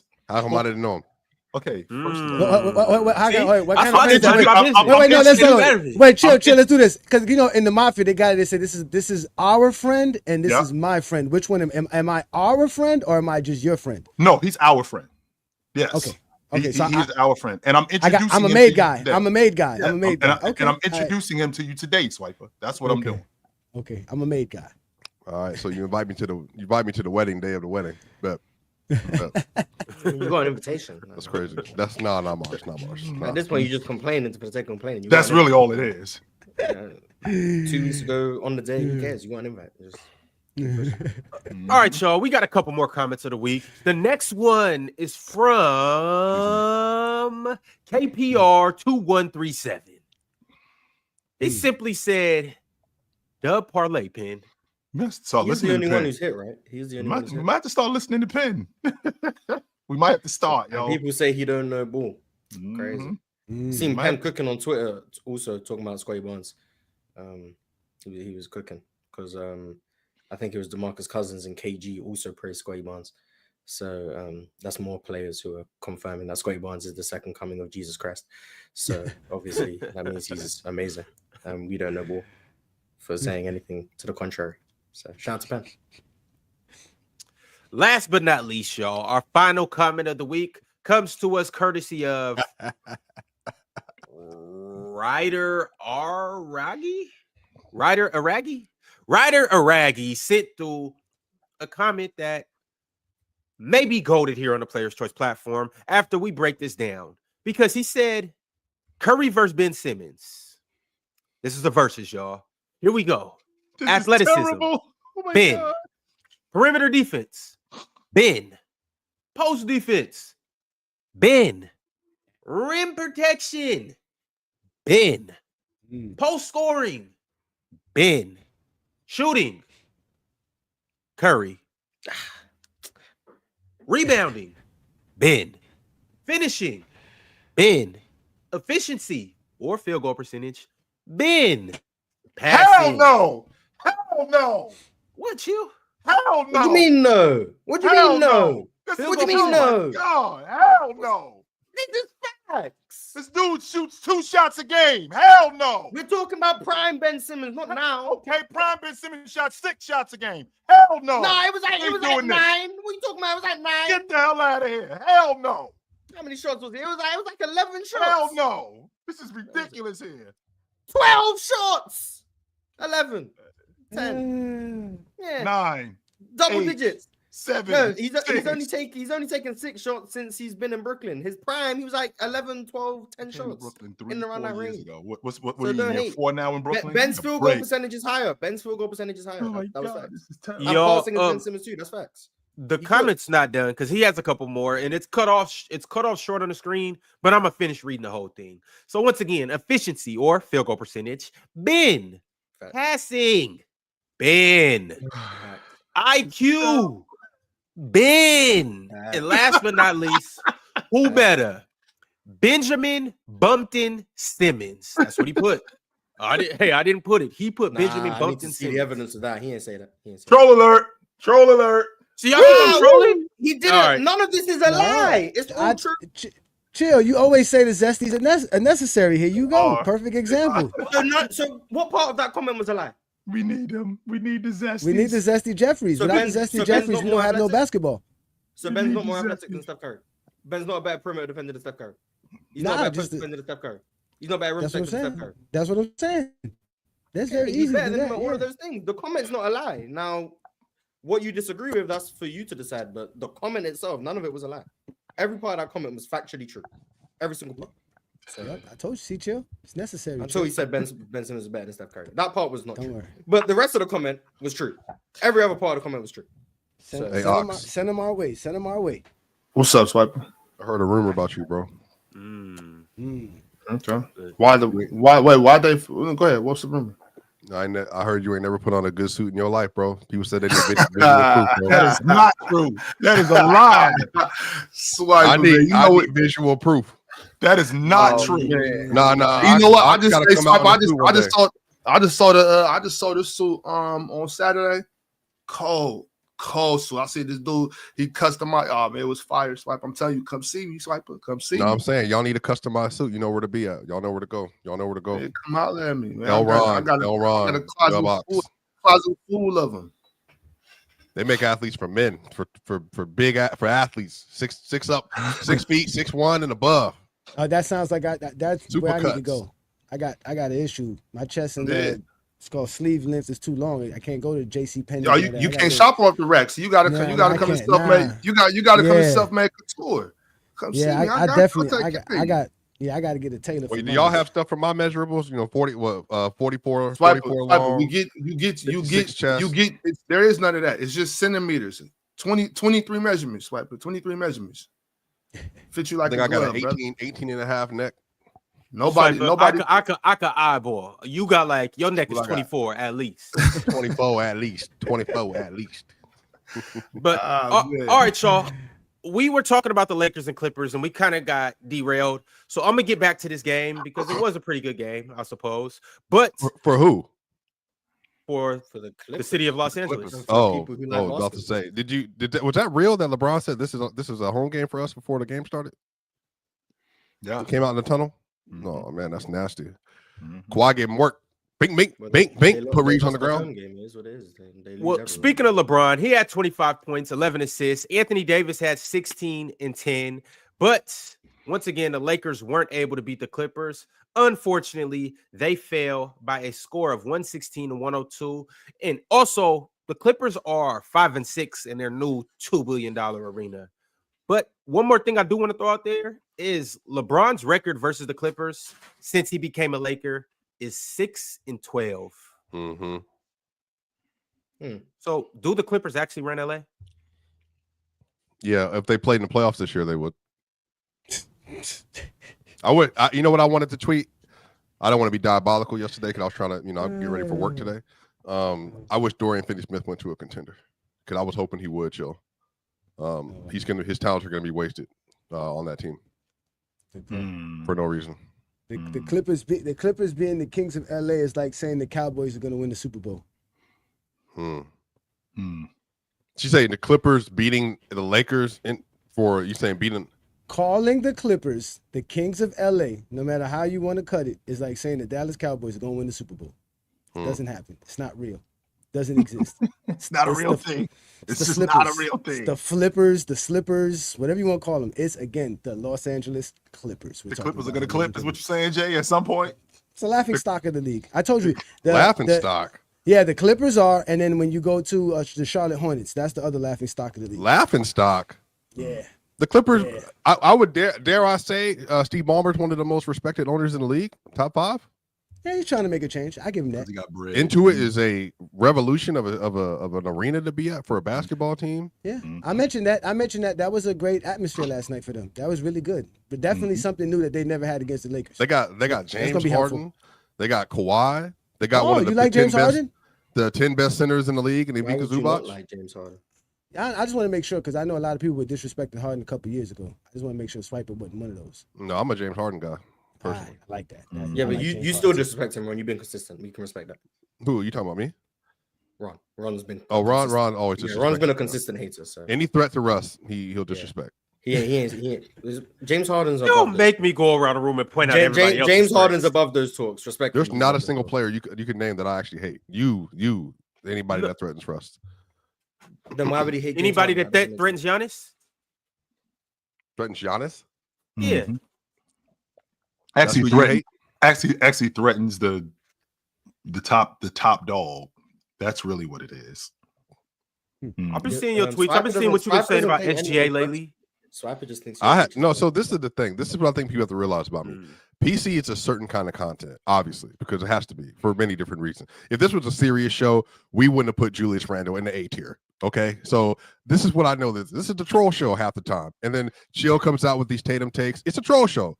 Now, if you want to hear 100% unfiltered, no bias whatsoever, Locked On NBA. I gave Giannis his flowers yesterday. This is the second best season of his career, I would argue. We are a troll show? Are you out of your mind? If you listen to the first hour of what I had to listen to, and someone told me the show was a troll, I wouldn't argue with them. That's what I'm saying, Mars. I had to listen to while I was in the chat, while I was back in my comfort zone, my residency, listening to what I was listening to for the first 48 minutes. And someone said, "Oh, this show is a troll."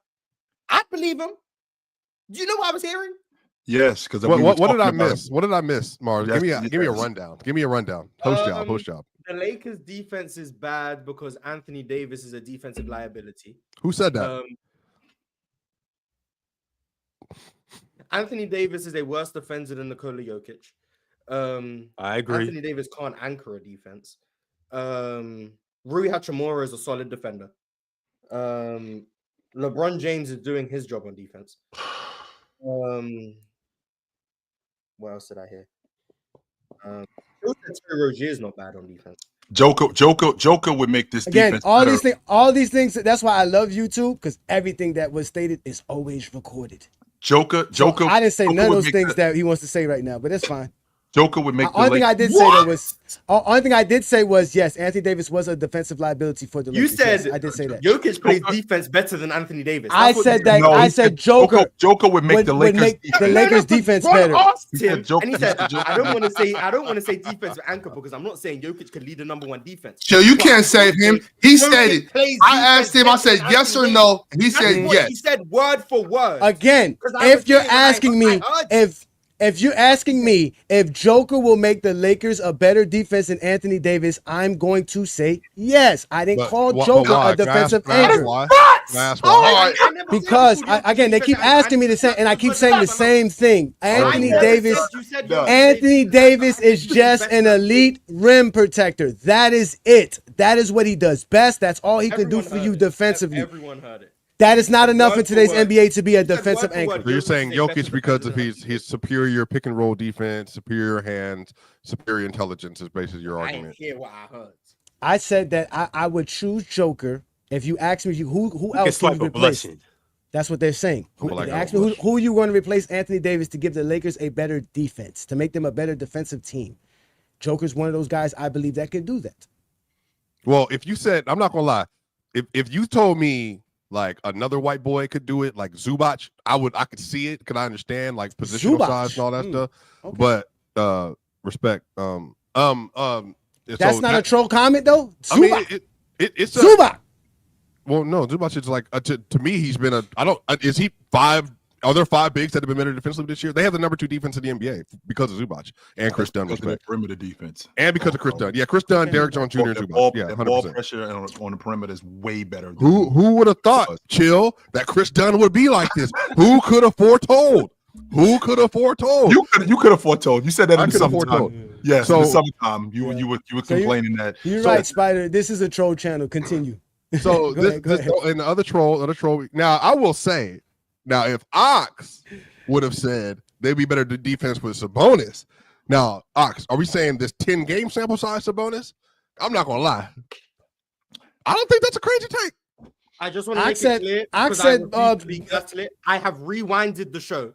It was asked to him, word for word, is Jokic a better defender than Anthony Davis? He said Jokic plays defense better. That's what he said.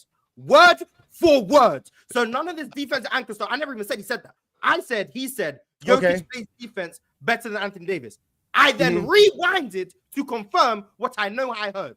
I'm listening to it literally 10 seconds ago. He said he plays defense better. That was his exact words. How can that be misconstrued? Explain to me. Or you're going to tell me the recording line. Because you said this was great. Okay.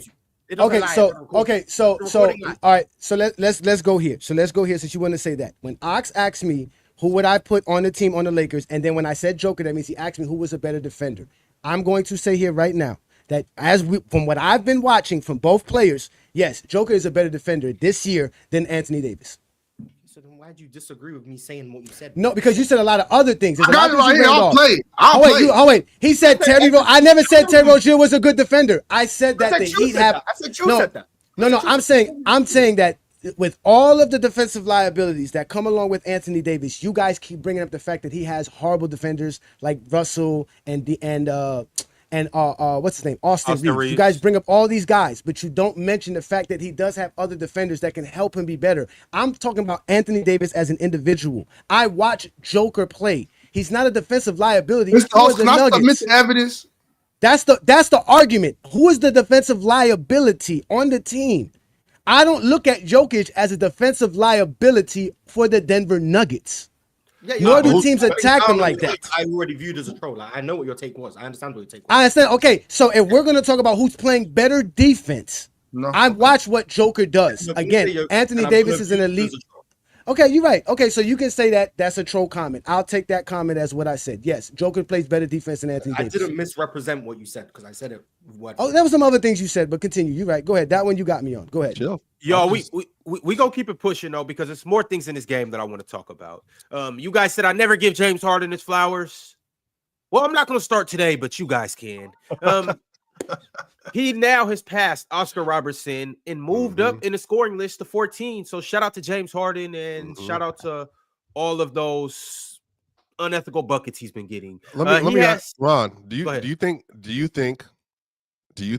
James Harden? Because he got drafted. Don't help. Let me ask. Make sure. So Russ was 2000. KD was 2007. Was Russ 2009? Russ was right after him. Russ was 8. And Harden was 9 or 10. Harden was 9. He was in the. Do you think that Harden and Mars, especially because you're a Harden guy, because you're a Houston guy, today, do you think that Harden will get respect for having one of the best offensive like peak, like in terms of just floor general runs, like from year 1 or really year 4 to year whatever this is now, like how great he actually has been in terms of being an offensive engine in a floor raiser for a team? He'll get respect. He will for the next 15 years. And then he's going to get this. No, his respect won't happen until the 15 years have passed. That's what happens. When you don't win, you don't get respect until you're far enough removed to when nostalgia can take over. So guys like James Harden, guys like Russell Westbrook, guys like Chris Paul, they won't get their respect until about 10, 15 years after they retire. Whereas guys like Steph, LeBron, they'll get their respect the moment they retire. Like, we might have to relax on Russ because all I gotta say, Mars, is that Denver team, here they come. That's all I'm gonna say. If they win, that's different. Here they come. Who would have thought? James Harden will get his respect whenever he retires. So let's say he retires in like 3 years. About 2040, James Harden will start getting some respect. Yeah. For how great he was. And then everyone will be like, oh my God, remember peak James Harden when he was putting up 36 a game and he scored 30 for like 23 straight games, blah, blah. Then he'll start getting his respect. And he'll probably get slightly overrated because people who weren't around to watch it will end up looking at his numbers and be like, hey, this James Harden guy, he might be better than insert player he's not better than. So he might get a bit overrated because that's what tends to happen when you're further enough removed from it. But he won't get his respect when he retires because he doesn't have a championship. Assuming he retires with no championships. He choked in the playoffs, he folded, blah, blah, blah, playoff dropper, yada, yada, whatever. But once you get far enough removed from that, then he'll get the flowers he deserves. Are you sure, Mars? I disagree. I think in the next 15 to 20 years, from the TikTok generation and our generation and everybody that watched him play, I think he's going to get his love. After that, he's going to get the same treatment that the great Allen Iverson gets. 4 scoring titles. Allen Iverson is beloved. Allen Iverson is one of the most beloved players As in a NBA history. person, not as a basketball Allen player. We Iverson do not. is one of the most beloved players in NBA history. You guys disrespect I am in Allen the Iverson minority. so much. I am in the minority of Allen Iverson by the consensus. Ron, you'll get fought. And you're Allen getting Iverson people are getting a consensus fist fight with you over Allen viewed Iverson. as That's a fact, Is Ron. viewed as at worst the fourth best shooting guard of all time. Yes. By the consensus. There's At people who worst, think that. he's viewed as the fourth best shooting guard of all time. There's MJ and people who Kobe think 1 and 2, and people view Wade and Iverson as somewhat of a debate. Wade probably the third, AI the fourth. That's the consensus. Me saying James Harden is better is not the consensus viewpoint. More people disagree with me than agree with me. Allen Iverson is one of the most loved players ever. So if you're saying it's going to take 15 years and then James Harden will be viewed like Allen Iverson, that'll be more love than he's going to get. That's with the older generation. Allen Iverson gets hated so much. That's what I'm saying. So That's much. with the So older much. generation. When you go, yeah, and he should be loved more. 27 and younger, everybody's No. saying James Harden's better than Allen Iverson. Everybody's saying James Harden's better than this player, better than this player, better than this player. Like James Harden, Allen Iverson, he gets love for being Allen Iverson. He doesn't get love for being as good as polls you run on the community, because I keep track of this stuff because I'm still a chat resident. On this channel, there have been, I want to say, at least 3 separate times where the community tab has posted who's better, Allen Iverson or James Harden. Allen Iverson has won every single poll. Convincing. Going away. Not 53-47. I'm talking 74-26, 68-32. It's not close. Allen Iverson, by the consensus, is viewed as better than James Harden. But Mars, that's because he is better. Is viewed more positively than James Harden. Because he is more positive. That's fine. So when you say James Harden in the future is going to be viewed like Allen Iverson, that's more love than he gets right now. So you're agreeing with me, but disagreeing with me. Mars, James Harden 15 years from now gets viewed like Allen Iverson. That's more respect than James Harden gets. No, it's not, because Allen Iverson got more respect in 2001 than he gets in 2025. That's fine. And Allen Iverson still gets more love than current James Harden. And current James Harden is not going to get as much love in 15 years. That's what I'm saying. That's what I'm saying. Mars, I don't think that's true, Chill. I think by the time. No, it's not what you're saying. I think by the time 16, as time goes on. by the time we get to a certain point, people are gonna look back and they're gonna be like, "Oh, we didn't see the Warriors play, Chill, from 16 to 18 to 19," and then they're gonna go watch James Harden play in the NBA, and they're gonna see the only teams that really took him down were maybe the best team of all time. And then if Chris Paul doesn't get hurt, maybe the conversation is different. So I think James Harden's career is going to be washed. I think the low lights for James will be washed away. And I think people are going to realize, because, a big narrative, because I think this, Chill, narratives matter a lot. Jordan got strong narratives. He got some stinkers in the playoffs, but he has a strong narrative. None of that stuff exists. If James Harden makes the playoffs every single year of his career, no matter what happens, I think that's going to be a really strong narrative that he just didn't have enough help when it mattered the most, and injuries were the reason why he never won. I just think as time I just think as time goes on and the game changes, people are going to forget how good James Harden was. And they're going to focus, because we're living in real time like we do right now when we talk about a lot of these players. They're going to forget how good James Harden was, and they're going to exacerbate how good guys are today. I mean, they're going to exacerbate the whole debate thing, why these guys are who they are. And a guy like James Harden is going to get thrown by the wayside, just like Dominique Wilkins did, just like Alex English did, because it wasn't in real time, because it's 25 years later, because it's 20 years later or so. And they're going to forget that this guy that's playing in 2045, who's averaging 32, 12, and 6, he was better than James Harden. Meanwhile, James Harden was basically doing the same thing, running up on bomb squads. But because he faltered in the playoffs and he wasn't as good, James Harden sucked. And then he's just going to winning matters when we have conversations like this, because I can guarantee you this, Mars, and I know that a lot of people don't want to hear this. If Russell Westbrook wins an NBA championship, the narrative on him is going to be completely different than what it is now. It should.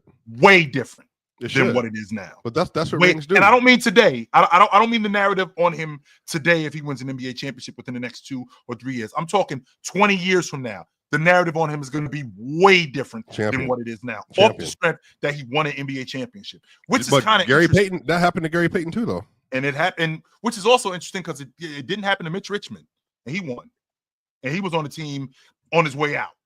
That was the But you year think, but Mitch He Richmond, did a hell of a lot less on those Lakers teams. Yeah, I think 100% he Mitch did. But he Richmond did was end just up not getting the highly ring. regarded, though. I think Mitch Richmond, he never got highly regarded in the NBA as high as some of his peers did, and I think that's one of the reasons why. But I think Peyton, he was a DPOY. He was considered maybe the best pure defender in basketball, and then he obviously led that Supersonics team '96 to the title. But then by the time go ahead. Mitch Richmond was better than Gary Payton. Sure, for you. I'm saying to the public though. I don't think most people don't remember Mitch Richmond. Boy, you tripping? No, I'm respectfully. J.R. Ryder too is another one. He talking to me. Yeah, he won't accept the fact that Mitch Richmond was better than Gary Payton. Well, hey, but you know who I was big on was Ryder. I thought Ryder was crazy good. I just don't like the idea that a guy like James Harden, Damian Lillard, like these guys are gonna, as time goes on, people are gonna forget about them because they didn't win. That's it. That's going to be it in a nutshell. And they're going to lessen players like that, Chill, because they didn't win. And James Harden is going to fall into that category, like Dominique Wilkins, like Carmelo Anthony, Melo will never be forgotten. So you're naming players who are just like worse than him. Who? Like, well, his legacy is going to depend on his fan base. Again, the guys that you guys talking about are because they have a large fan base. Goodness, I swear I'm not okay. Yeah, I mean, Jay, what do you mean? Mars said it best. Mars said it best. No, Mars said it best. Like AI had a large fan base, so his legacy and us knowing about his legacy still to this day is because his fan base that watched him play. Like you said, how big is James Harden's fan base? You know, how many times do you hear somebody defending James Harden no matter what? How many people like Mars say would have him ahead of Dwayne Wade or ahead of Allen Iverson? Not too many people. Right. So when he does retire, unless you're a true basketball fan that knows how to read the numbers and look at the numbers, he's gonna go down the wayside, like you said, like Alex English, Adrian Dantley, Bernard King type of player, George Gervin type of guys, because only the guys who saw them. The most disrespected scorer ever. I know, but again, if you watched '80s basketball, which most basketball fans that we talk basketball with never did, they will tell you how great Alex English was. Mm-hmm. They will mention him a lot. They will bring him up in those conversations. Even Chill don't bring him up. Yeah, yes, I do. Again, Chill was a teenager in the 80s. Man, the guy shot mid-range jumpers. Okay, see, that's what I'm saying. And led the decade in scoring, Moss. Yeah, he did. From what I understand, not NBA top 75. From what I understand, shooting mid-range is basketball. That's what I heard. Or top 50 neither. Or top 50 neither. Yeah, he's the only player to ever lead the decade in scoring and not make the all 75. He's the only one who didn't do that. You know why? Because he played in non-basketball city in the 80s. That's why. Yeah, he played in the 80s. Best players ever. Maybe that's the reason. Ron, you were born in the 80s, bro. Like basketball was barely on television in the 80s. Yeah, have you ever thought that maybe it's possible that there's just 75 players better than Alex English? No, I have not thought that. No, I have not. Damian Lillard was not maybe if you make a list, you might realize better how Mars by resume or just by the place. No, Mars doesn't believe that. Don't entertain him. He doesn't believe it. I'm not going to tell what Mars believes or not. To make a list for Alex English, but Mars, Dave Bing is not better than Alex English. I agree, but Dave Bing ain't no top 75 player. I know he made the list. No, I know he made the list, but Dave Bing also isn't one of the 75 best players ever. Right. So this is the thing. This is the same thing people use to they'll praise Steph Curry's championships because he's won 2 without top 75 players, and they did it with Kobe because he won with Pau Gasol. And it's like, well, he did it without top 75 players. It's like, right, sure, okay, but I'm not stupid. And I know there's not 75 players better than Pau Gasol. So I don't care what the NBA came out with. I'm pretty confident. No, I'm not pretty confident. I think it's possible. I could name 75 players better than Alex English. Is it probable? Possibly not. I'm not saying it's even guaranteed. But I think if I took time to make a list, I might be able to get to 75. I'm confident I could get to 50. Very confident I could get to 50. Now then it comes down to, could I get to 75? Maybe.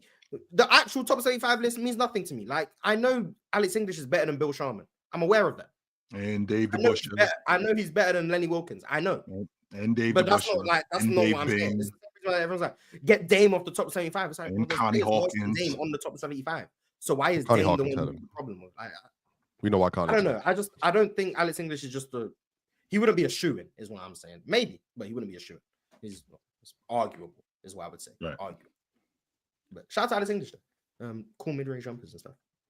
Go ahead, Ron. What other game we talking about? We still on the Lakers game? All right. Yeah, we gonna get into that. But before we get to the rest of the games and talk some more about the Lakers game, I do want to go ahead and read some super chats and shout out to our members. So let's make that happen. No Layers became a member today. He has KD in a Clippers jersey. Shout out to No Layers. Appreciate you for joining up. Void Century said Miami put the world on notice last night. First time playing together, 20-2 run with Bam and Ware duo. The Bam and Ware duo gonna win us a chip. And why do we need Wemby when we got Ware at home? Chill. Go ahead. I'm sorry. Chill. Why didn't we'll put that Superchat up again? What the start? How did it start again, Ron? 20-2. Put the world on notice. Why didn't they put the world on notice the other day? When they got steamrolled at home. You mean when they lost to Denver? He talking about when they lost to Denver. I'm sorry. When they lost to they haven't beat Denver. They haven't beat Denver since like 2018 in Miami. And I won't argue that. However, what I will argue, and Jay and I have had this conversation countless times. Start the kid. Stop playing. Start the kid. Move Bam to the 4 and start the kid. Stop. Enough already. That offense about to be stinky. So what? Start the kid. It's already bad. You can't make it worse. It's already bad. Like, it's about they got to find ways to win, and they're not going to win off offense. So why not go? They're not. That's our problem. We need offense. Khalil's dominating one of their 5 best players, if I'm being honest. What did he at plus 25 last night off the bench? Something like that. Yeah. Yes, he had 25. He played better than Wemby, like substantially better than Wemby. So he played better than Bam. Oh, dog. Yeah, but that's a low bar. But he played better. He played better than Wemby. We gotta get rid of Asia Wilson. Chill. We gotta get rid of her. She's not doing her job. No, I'll take love over basketball any day of the week. Asia with my man over here. Love over basketball any day of the week. Ox, no, he a real one too. Yeah. She's messing up. She's messing up the rotation. Love over basketball. 100%. With my man over here. I mean, if you love basketball, then you get. Are you out of your mind? Love over hoops. Are both y'all out of your mind? Get rid of Asia. Love over basketball. Yeah, love over basketball. When he wasn't with Asia, he was getting me 20 and 10. Now he with Asia. Would you rather be with Asia Wilson or be playing for the Miami Heat and have Bam's contract? Which one? We can do both, Swiper. No, we can't. You got to pick one. You got to pick one. You got to pick one. Answer the question, y'all. What y'all want? Love or basketball? What y'all want? Let's go. Play for the Heat and Pat Riley and the BMI metrics. Or I don't want to play for the Heat. That's a different conversation. But Jay, I do have to tell you though, Jay. Asia make enough money for the both of us, Ox. You were right though, Jay. I will tell you because I was out on Jimmy Butler putting the Miami Heat uniform on, and they definitely brought him back. You did tell me that he was coming back to the Heat. You did tell me that. You can do both, Swiper, but if you can't do both, then Asia gonna have to get the hell on. Nah, bro, you. Now we got to get rid of her, man. Yeah, you ain't. Hold on. Bam's supposed to be an all NBA player. I don't know what's going on. Romantic. You ain't never seen The Notebook? The Notebook at the end of the movie, 50 years later, when she got dementia and all that stuff, and he remind her every single day with the poems that he wrote to her how much he loved her. That's him. That's Bam and Asia right there. 50 years later, 3 generations later. What's up? If I'm Bam, I got don't four make me say that. I'm saying I'm on South Beach. I'm swipe. As it was fun while it lasted, baby. I'll see you when I see you. What is the love with Anthony? What is the love with Anthony Davis? What is the love with Anthony Davis? What is this love that everybody has with Anthony Davis? What you talking about? I don't think it's that. Everybody in the comments still going crazy over the fact that I said Anthony Davis is the defensive liability. I know we're not. I'm sorry. Okay, I'm sorry. Where it needs to be left. I'm sorry. But honestly though, I don't think it's just some like over the top love for AD. I just think people were shocked by what you said. I think that's all. Hey, Lou Bangs, The Notebook came out in like 2006. I was a child, my dog. Of course, I've seen all these movies. Me and Ox had the conversation. Time Traveler's Wife, The Vow, The Notebook, all of it. Seen it all. I've seen The Vow. Rachel McAdams, I'm locked in 100%. This is what y'all talk about during y'all brunch dates. Sure did. We talk about Rachel McAdams. I'm locked in. Wait, you telling me you ain't locked in? Rachel McAdams? That's not a bad conversation. That's not a bad conversation. Rachel McAdams put out a romantic movie in the 2000s, but I was watching Jordan in his prime. Y'all better stop. Jordan in his prime. Well, I discovered Rachel McAdams because of The Wedding Crashers. You know what I'm saying? And I was shout out. Who is this? Shout out. Curly hair. Yep. Sold it all. Next comment up. Okay. We have another super chat. Yeah, from the top. We got a member, Dirty Dev. Shout out to Dirty Dev for becoming a YouTube member. Masenko came with a start bench cut, all at their peaks. Bron with Damian Lillard's handles and three-point shooting. MJ with Kyrie's handles and his three-point shooting. KD with KG's defense, start bench cut. And then he said dub panel. Shout out to Dante Green. Yes, shout out to Dante Green. I know somebody up here that he gave buckets to. But I used to get Start at bench that. cut. Start bench cut. Ox, it's on film. We got the film. But start bench cut. Who y'all got? MJ with Kyrie's handles and 3-point shooting. Who you cut? Well, Dame is the best deep three. Well, I'm not cutting Kevin Durant with KG's defense. I know that. Neither am I. I'm taking LeBron 2009 with the Dame's 40 point or master classes on 35-foot threes, 10 of them in the game. Right. Think about it. Bron could shoot from that deep. Bro, Dame had 50 Bron points can and 11 shoot from assists that in a game in the playoffs. no, he can't. Bro, You know what? Bron be pulling from the logo. Yo, no, Bron with that type of range is nuts, but that's not even Bron fair. has that type of range. Start James, bench KD, cut Jay. Jay? Start LeBron. And that's hard, man. But I'm gonna have to go with KD on the bench and cut MJ. All right. You're giving me Kevin Durant, the bucket Ox. I want to make sure that you understand what we're doing here, Ox. You're giving me KD, the lethal scorer that he is. And when I say lethal, I mean in the gas chamber, the death sentence. We give it that scorer. That And score we're gonna- was and we're gonna Michael Jordan. But what we're gonna do is we're gonna add Kevin Garnett defense to that.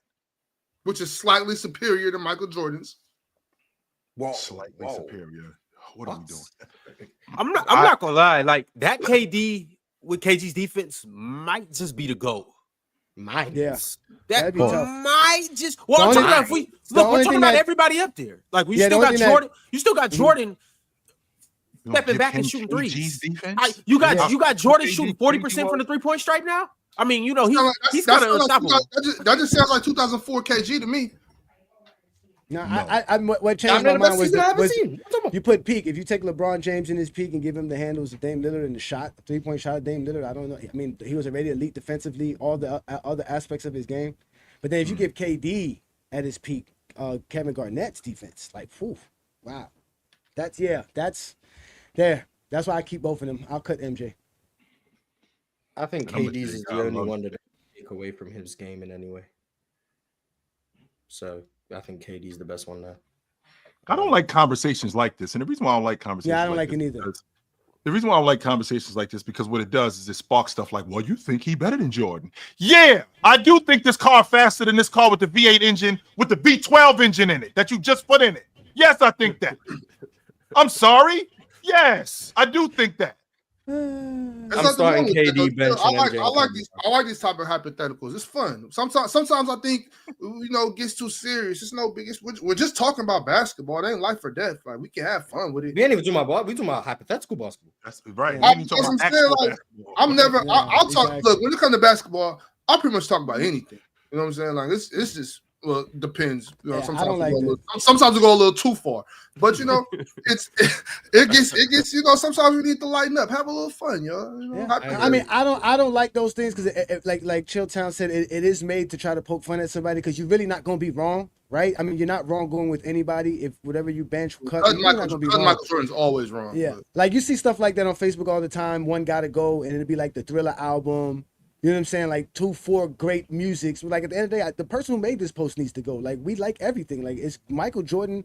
Those are 3 great players, no matter how we cut it. So that's why it's a silly point. If you're smart enough, and obviously you're a good content creator, you can find true discussions to talk the game of basketball. There's so much about the game of basketball that we don't have to invent these hypotheticals. Jay, it's like I those are agree, 3 great players, you but it's still like cutting Bron there. I'm just one is just a great. I got you. hits, You would cut Bron, and the all other time. ones I are know just that. great. That's all the it. time. Nah, I mean, if you gave me Bron versus like Killian Hayes, I'm gonna go with Bron. But like Yeah, in I this know. hypothetical, I'm cutting Yeah, I Bron. Yeah, I know. I'm cutting MJ. That's fine. MJ's cut. Oh no, Like he got in high school, like on his high school team. Damn. yeah, cool, good for him, I guess. But yeah, Yeah, I'm just cutting saying. Bron, starting KD, benching MJ. That's my 3. All right, and Mars, I did run that poll: James Harden versus Allen Iverson, and it was And a James Harden landslide. won, By the way, convincingly. Yeah, I know. Because what I said was the community tab, which is the outside world more than just the players' choice viewers. And you sent the poll to the players' choice viewers, who pretty much are the opposite of the consensus. That's one thing that was a rude awakening for me like a year ago when I realized like the player's choice basketball world and the outside basketball world, two completely different worlds. Like what's accepted here is not accepted in the outside world, and what isn't accepted here is accepted in the outside world. So yeah, two different worlds where James Harden is seen as better than AI here, but the outside world still has Allen Iverson better than James Harden. That's just not true. What's not true? What you just what part did I not what part did I say that wasn't true? Pretty much all of it, Mars. Like it's so accepted. I've come to realize like the basketball community is just changing. It's just when I'm outside of the people that play basketball, the people that consume basketball has just changed. The people that consume basketball is pretty much completely different from people that experience basketball. Like it's just different. Like a lot of people have no love for Allen Iverson. Especially people under the age of like 35. Allen Iverson is getting under the age of like 33, 32. Allen Iverson just gets disrespected. It's even some old heads though. Cats over 60 that don't like Allen Iverson. The consensus still has him over James Harden. But it's not just the players' choice community that wants to have this SGA versus Kobe Bryant conversation. That's the basketball world. The basketball world we haven't even had that over here. That's what I'm saying. Like the basketball world actually thinks that's logical, y'all. This is the world we live in today. Basketball has changed. People think it's actually okay to have SGA versus Kobe Bryant conversations. You know what I'm saying? Like, most conversations are okay. You just said you'll be willing to talk about anything basketball. So but then what I say, Mars, I said sometimes we do go too far. And SGA and Kobe's too far? That's going too far for me. Interesting. I see.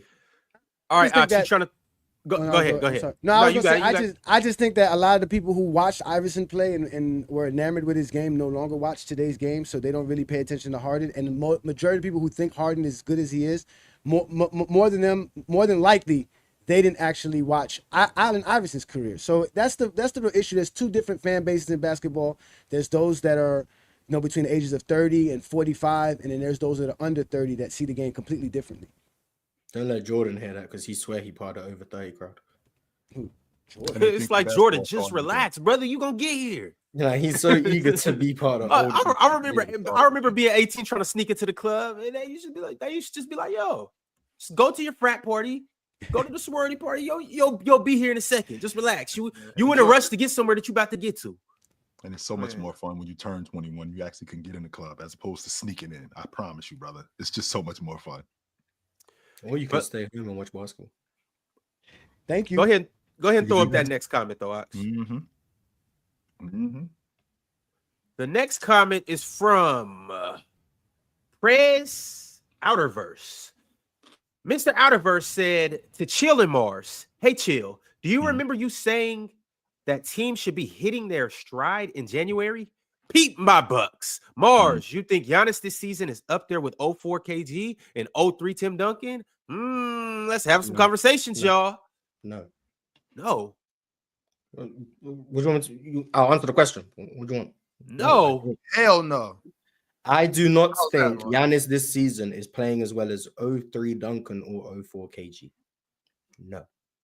There you go. I think he went 35 and 14 like 2 nights ago, and it was so ho-hum.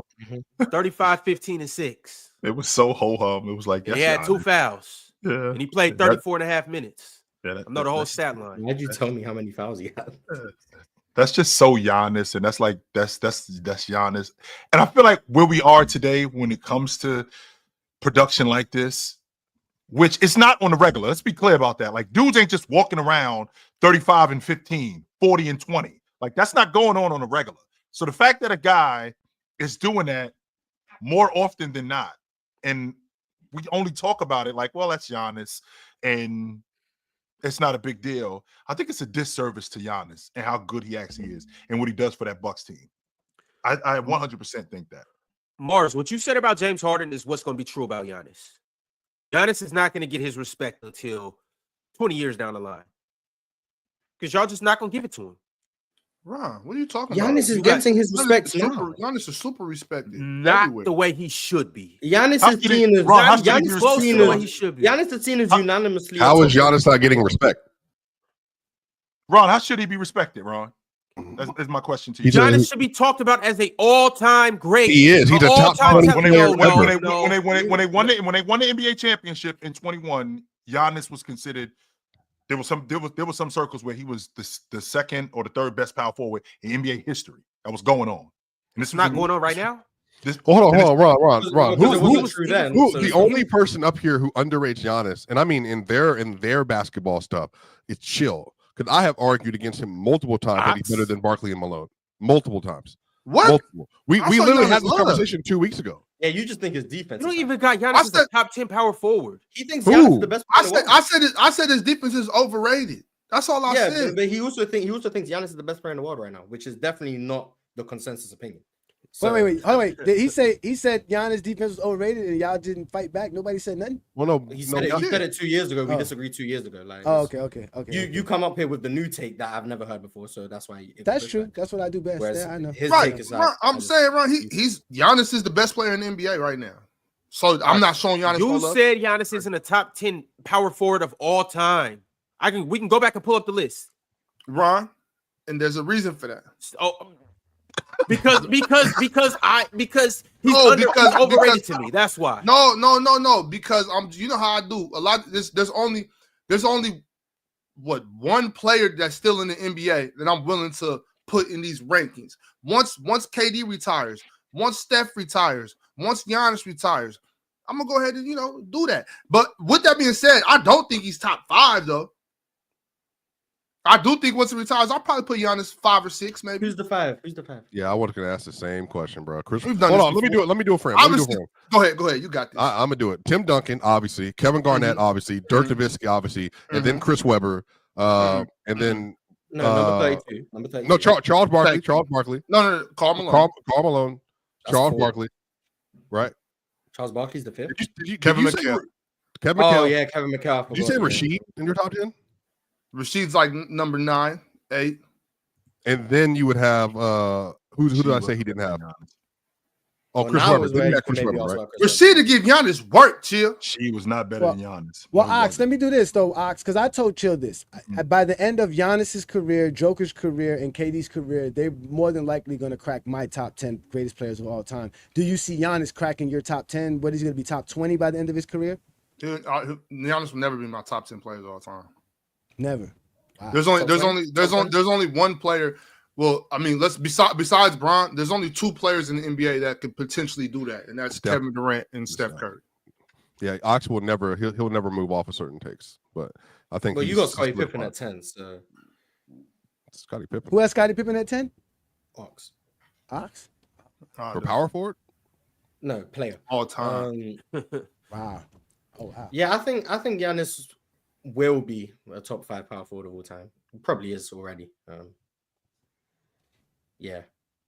How high he can go? I could see him getting to number.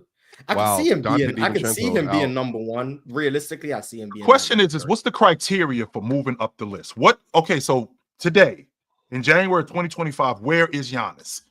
Because I think probably like 6, probably like 7 or 8. I thought we were talking about top 10. I mean, players all time. I ain't talking about power forward players all time. But I don't see how Giannis could get there, Chill. Okay, so that's what I'm saying. So if we're talking about if we're talking about today, and what can Giannis do to move up the list? All right. Well, if Giannis could keep playing at this level, longevity, check. He wins some more, check. Let's see. His game continues to be transcendent, check. I don't see why he can't move up the list. I don't. How is he gonna get into your top 10, Chill? Everything that I just said. He has to be better. He's gonna pass Kobe Bryant. That's what I'm saying. Kobe's that's the the gatekeeper, part right so there. no one's ever gonna be top 10 ever again because they're not gonna be better than Kobe. So that's I think that we could. I think we could get Giannis if Giannis continues to play at this level for another 4. What is he? 30? Yeah, I think Giannis is 30. So if he plays at this level for another 4 or 5 years, first team All Pro. Wait, hold on. This is what this is what I don't get. We have had multiple players that by the time they were 29 years old, 30 years old, they were all some earlier. We're already like top 10, 12 players ever. Need I remind you, Chill? You probably had LeBron top 10 by the time he was 27 years old. Than it is now because the top 10 has those players in it.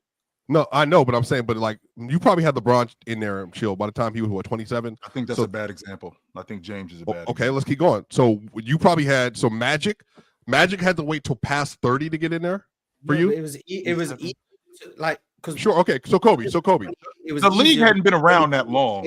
So Kobe's the last entry into your top 10, right? Well, Kobe's not in his top 10. He's 11th. Who's the youngest player in your top 10 besides LeBron? The youngest guy in my top 10. Shaq.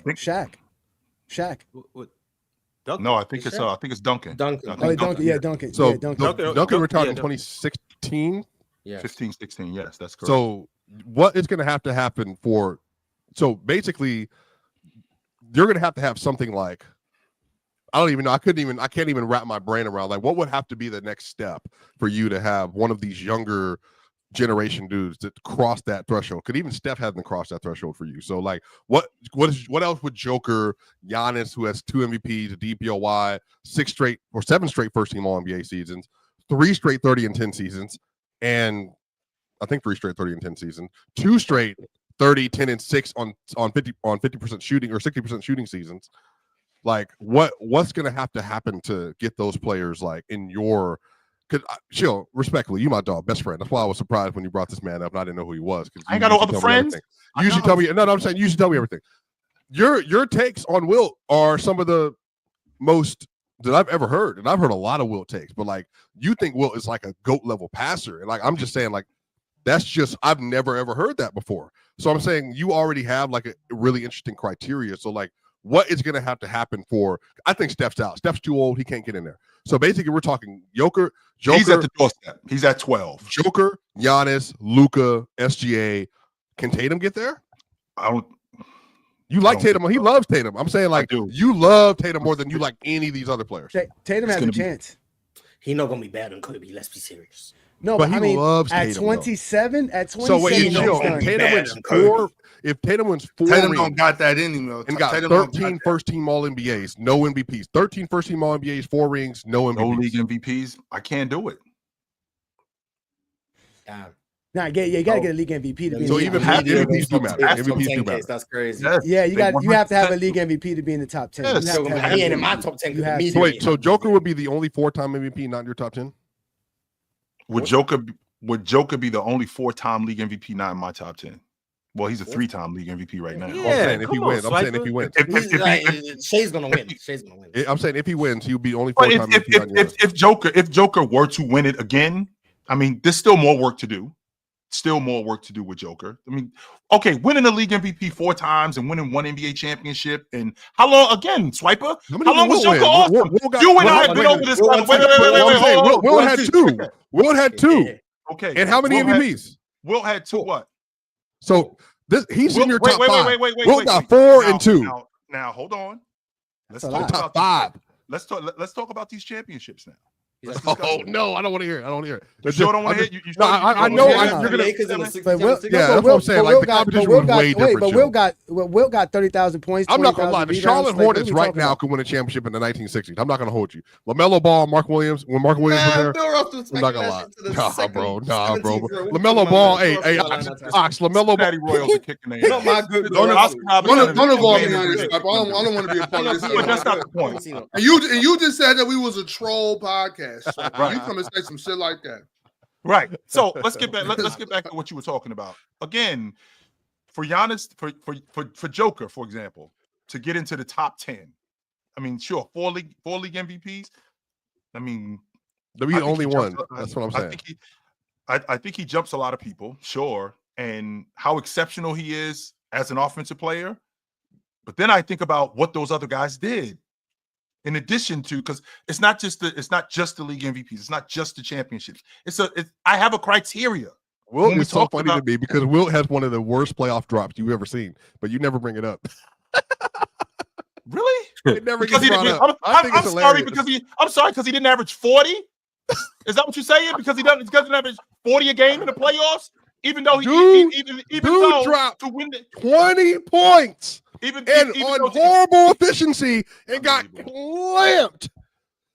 clamped, and you Did not never get bring it clamped. up. I just That's think not it's true. serious. That's not That's true. not He didn't true. get clamped. That's not He true. did not. That's not true. That's not I mean, true. he got No, he got didn't. clamped relative to That's what he not was. true. He did. He got No, clamped. he didn't. He got He clamped. didn't. In the 69 That's not finals, true. he averaged hit in the 69 finals. Why isn't Jerry West higher on your list then, man? Jerry West was the man all the way around.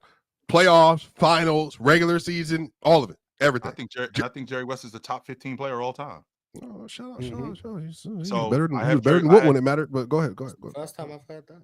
All right, y'all. I want to shout out to our Hall of Famers right now. We got Tracy Steele, Multi Kinney, and Cobra Son of Raditz. Salute to the big three Hall of Famers that we got. Also, too, shout out to everybody that's become a member this episode. Shout out to everybody that became a member last week. Shout out to everybody that's just a member in general. Subscribe right now and become a member right now if you haven't. Also, the show is brought to you by PrizePicks, where you can run your game, control your game, and win your game. Download the app and use promo code PANEL. We got more super chats, y'all. We got a lot of super chats, so we're going to go ahead and get into them.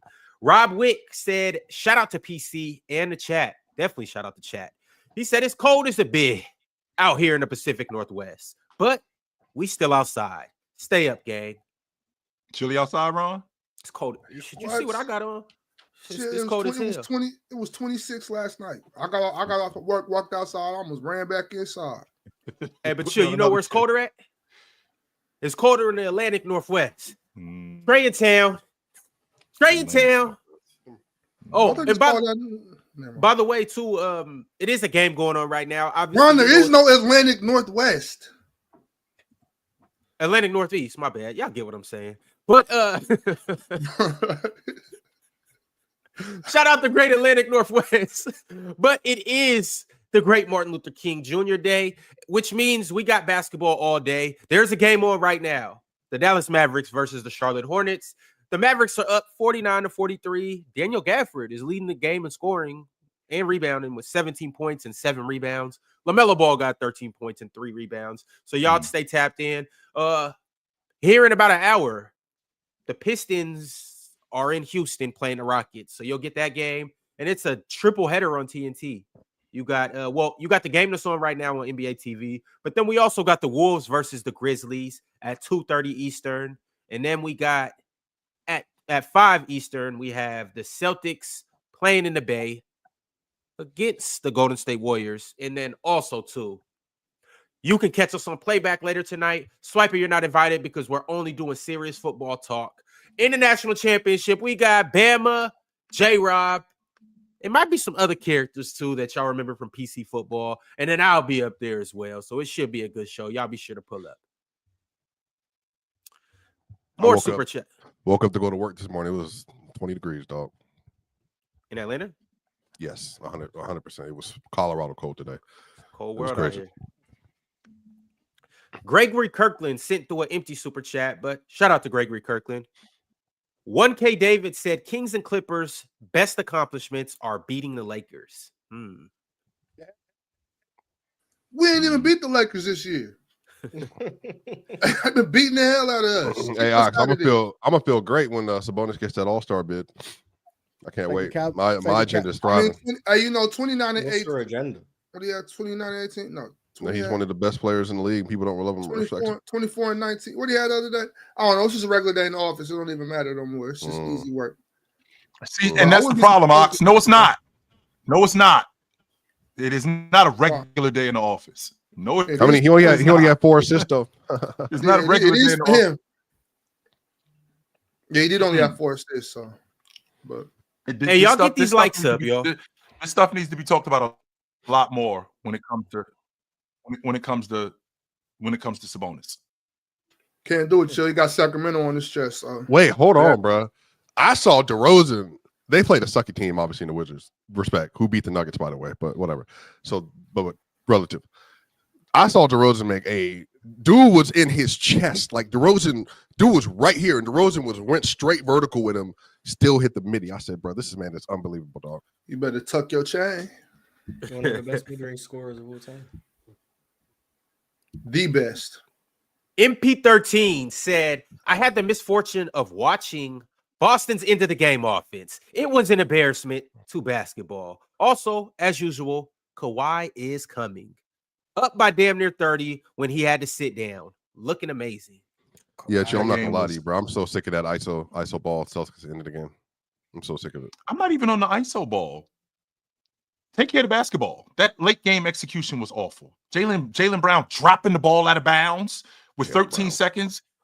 Dropped the ball out of bounds. They get the ball back. They had to foul, sure, and they end up fouling because they didn't want to get a 3 off. And then you end up giving up, and then you end up making another bonehead play. That late game execution. If Jaylen Brown doesn't drop the ball out of bounds and they get the ball back, he holds on to the basketball. Which game you talking about? The game Saturday against Atlanta. I'm about to say there's a multiple games like that, but I think I'm just talking about Saturday. That's what I'm talking Brown about. is interesting. I'm just talking about that Jason game. Tatum. That's He's what the best player in the fourth quarter. That's in overtime. what we should be talking about. Apparently, we should be talking about Jason Tatum, who Dyson Daniels, by the way, and for the record, I did watch that game. Dyson Daniels did a damn good job on Jason Tatum. Dyson Daniels is crazy. Oh, by the way, another thing why analytics, Mars, your agenda against analytics is working. Dyson Daniels like the 19th ranked defender on EPM right now. I'm just like, what? Analytics don't love him. No, they don't.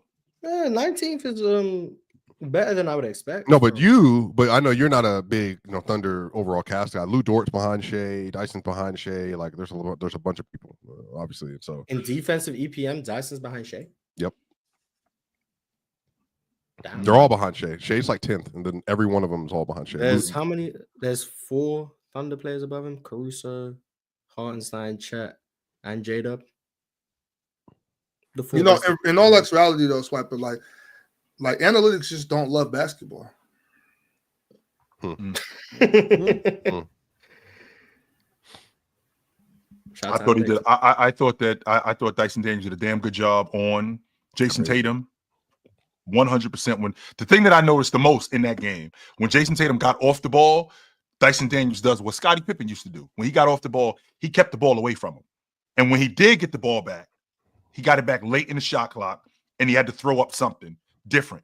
Atlanta did a good job in keeping Boston out of their offensive rhythm. But you know what's so funny about what the NBA is? Everything is matchups. Because Atlanta, they suck against certain teams. They can't beat certain teams at all. But they beat Boston. They beat Cleveland twice. Boston twice too.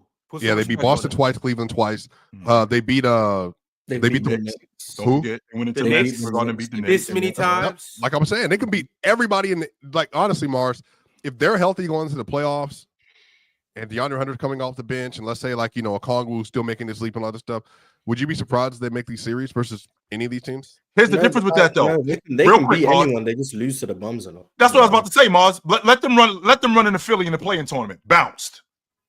Without him being facts. They'll play Chicago and lose by 26. They'll get smoked by the Bulls. Let them run in the Philly in the play-in tournament. Out. But they're in a 7-game dogfight with the Celtics in the first round. Trae Young is different, man. He never gonna get. Now, y'all want to talk about somebody that way disrespected in this era, that the several years from now, people are going to be like, how did you average 25 and 10 chill for 7 straight seasons and you were never first or second team All-NBA? That's going to be the conversation about Trae Young. I've said that.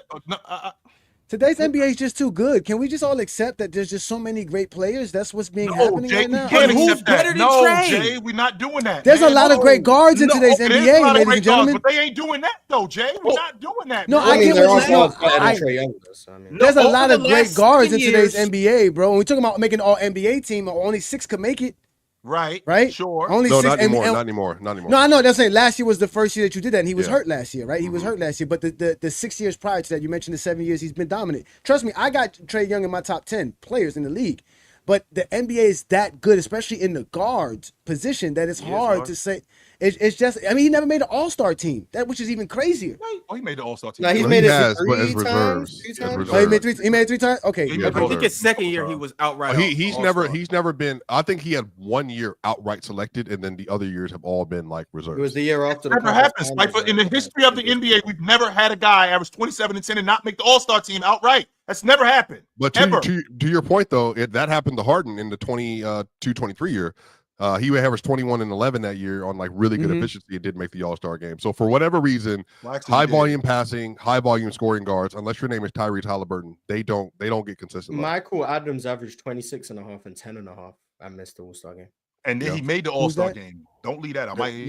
He made it the next year, but he didn't make it. Yeah, he made it the next year. Yeah, but Trae Young's made the All-Star game before. He had a funky jump shot, but there's one another small guard. It's easier, but Michael Adams didn't do what Trae Young did on the regular. I agree, but he did it that 1 year and didn't make the All-Star game. And on top of that, it's easier to leave Trae Young. I said this to Ron. It's a lot less difficult to leave Trae Young off because other guys are merging. Even though Trae Young, because he's small, the production that he has as a distributor, the scorer, his shot selection might be a little bit tricky, but it's easier to forget him and leave him off and bring in a guy like Tyrese Halliburton, like LaMelo. It's easier to bring those guys in and completely disregard what Trae Young is doing because the team is kind of mid and they don't really they'll surprise you once in a while. The team is not mid. The team's not. That's just not true. The team is not mid. Not this year, they're not. Being the fifth team Trae's had. Okay, but even then though, when Trae Young was taking you to the Eastern Conference Finals, when Trae Young was making the playoffs and stuff like that, nobody else would have did that. Nobody would have did that with that. He makes them mid. That's the point. He makes them mid. There's context. Yeah, he's saying that trash, but he makes them mid. Yes. I personally don't think that's Maybelline. That's what this team is legitimately, Ron. This team is actually good. They're good because of Trae Young. No, they are better. I'll give it to you. They are better. They are better. They got a 20-10 guy on their team, Ron. They got a 20-10 guy who's in year 4. He's emerging. Yes, they got an all-league defender on their team who nobody was talking about. Mars and I already had this discussion. I was wrapped up in Herb Jones, and he didn't know how good this dude was. How many rebounds did the Congo have on Saturday, Joe? Hey, I was about to say that. Shout out to Onyeka. He been balling in the last 3 games. Who? Onyeka trying to say he needs to be in that. Onyeka's crazy, bro. Like, he's a good player. Zach is good. Like Bogey hasn't played well. Been hurt. Reece Shea's underrated too. Reece has played well. Heavily under. I'm talking about what he does for the team. Like when you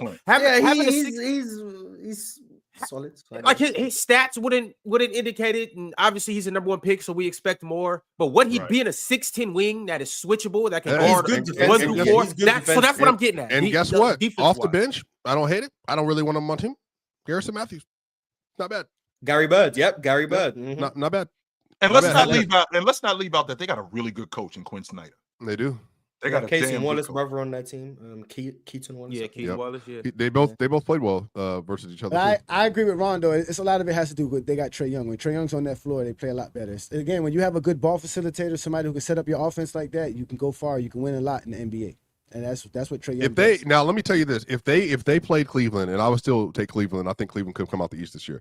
If they play Cleveland right, and Cleveland is shooting luck, let's say they do what the Thunder did in the second round last year. They just start cracking. They can't make nothing.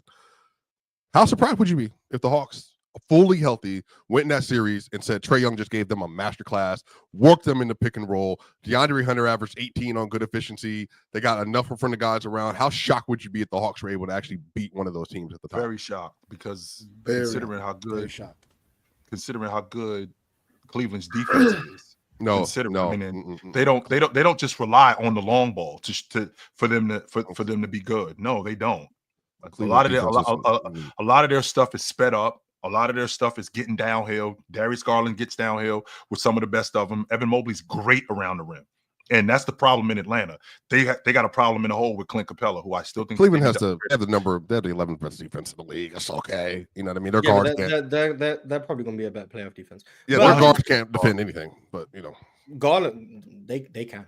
I think it's possible. I mean, the Hawks are a team that give up them like the most threes in the league on defense. So is it possible that Cleveland just go really cold for a series, or just for enough games to where the Hawks are maybe up 2-1 and then they can just battle it out with a game advantage? Like, I think it's possible. Obviously, I wouldn't bet on it. But how well would Trae have to play in that series for that to happen, or do you think they can get enough from the record to help? I mean, if Cleveland's just bricking, I don't think Trae has to like play out his mind. I think Trae just has to be like Trae. Like, I think we put this like onus on like the best player to like elevate to a certain standard in order to win series and stuff. I don't think that's always how it has to be. I mean, I don't think this Hawks team that's how it has to be. They just have to get rebounds, push the pace, And then in the half court, Trae can create for everyone, but that doesn't mean he has to put up an efficient 28 and 14. He just needs to be efficient half court offense, Trae Young, which he can do against most defenses. So. Yeah. But would it just be again Trae Young, because you just brought up Matthews off the bench for Atlanta.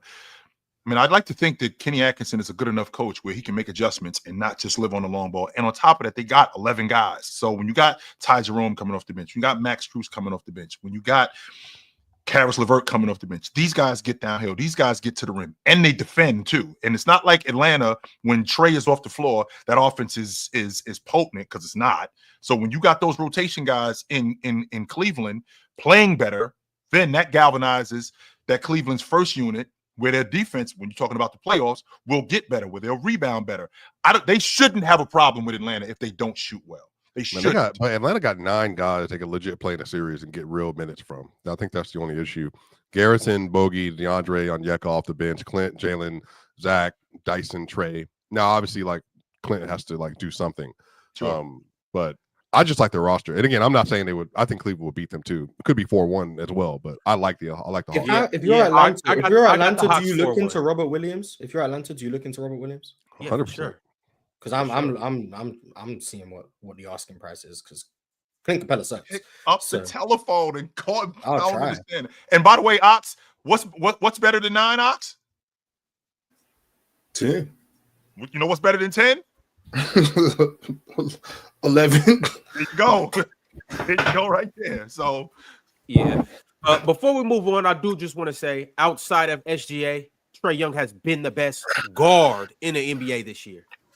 Y'all do what you want with that. Why do you do that? Why do I do what? He's been the second best guard. Has he been better than NBA. Donovan Mitchell this season? Yeah.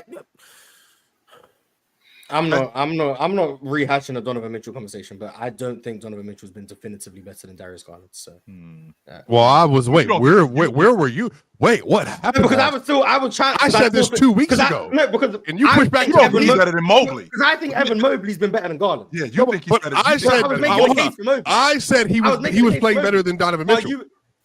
While you was making the case for Garland, I was making the case for Mobley, and the overarching point was, I don't think Donovan Mitchell's been definitively the best player on the Cavs. Mm-hmm. That was the point we were both making. You were making the case for Garland. I was saying I would rather make the case for Mobley. Y'all saying the same thing. And I was making the case for Jared Allen.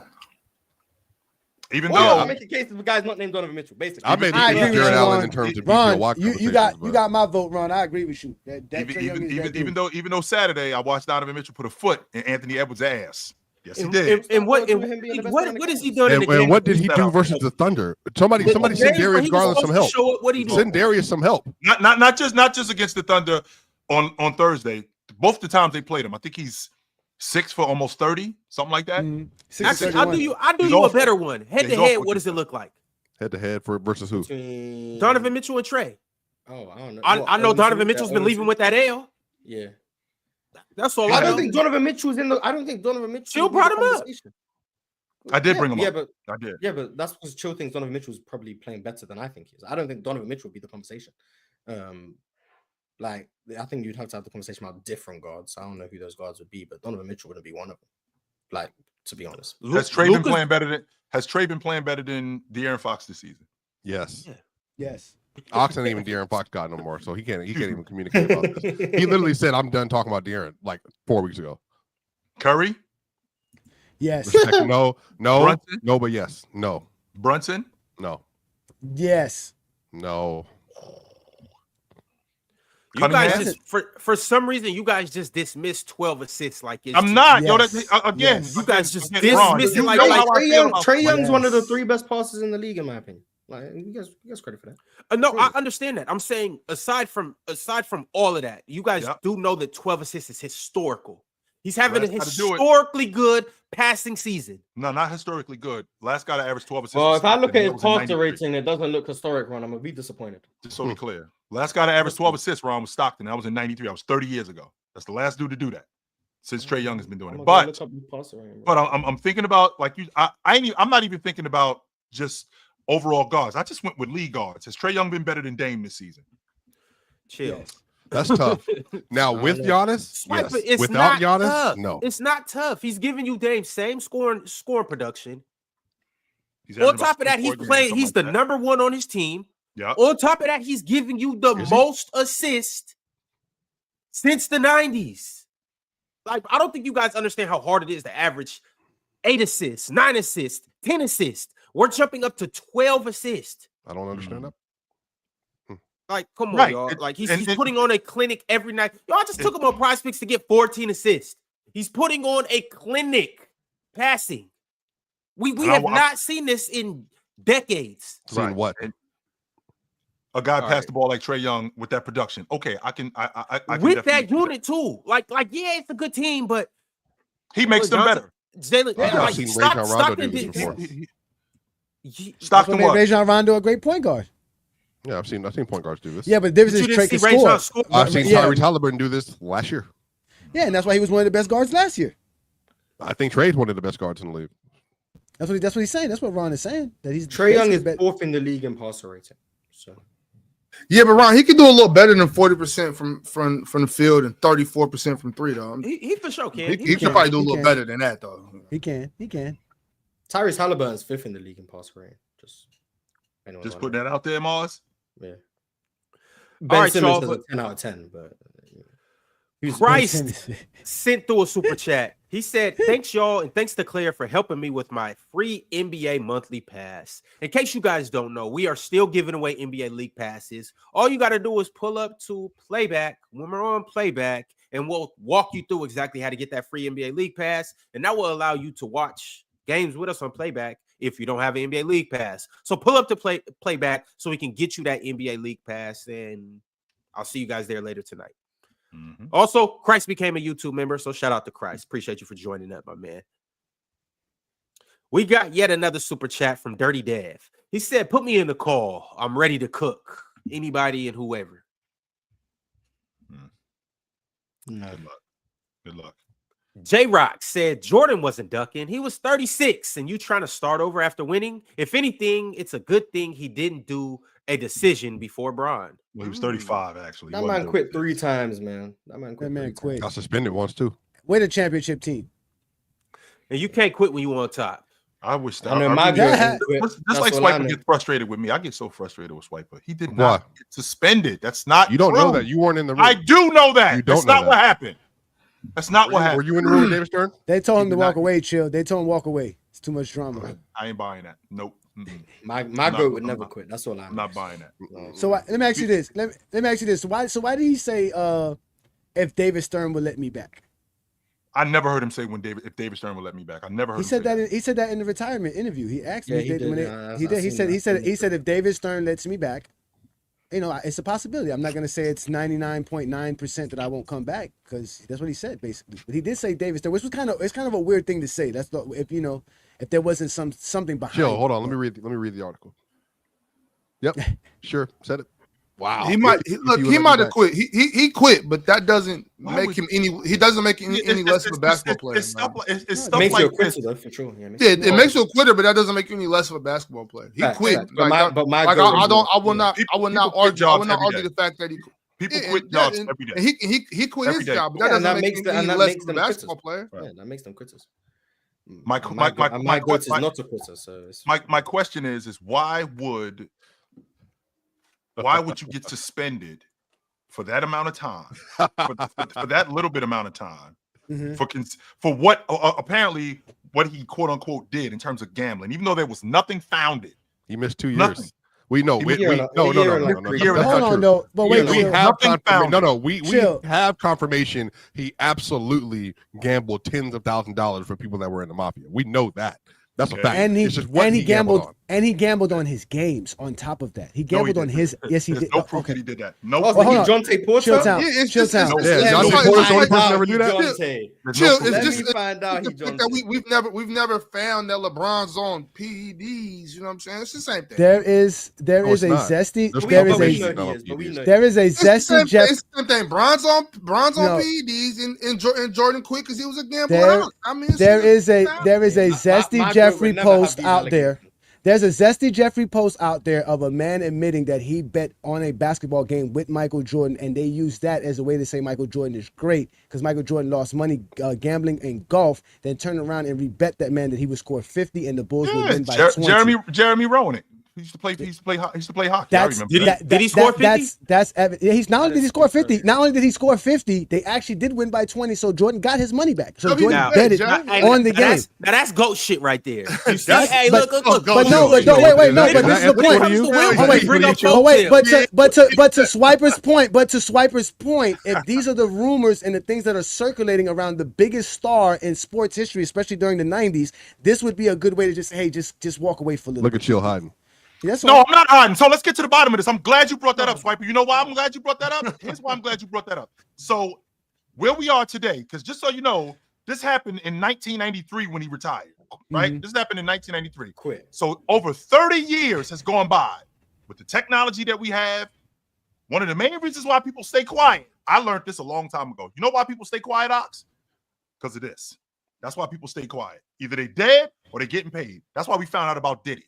That's how we saw that tape. That tape happened 8 years ago. Somebody wasn't getting a check. That's why that thing ended up showing up where it did. So after all of this time, all of this stuff that you guys are telling me about Jordan betting on games, betting on himself, being a degenerate gambler, why don't we know more?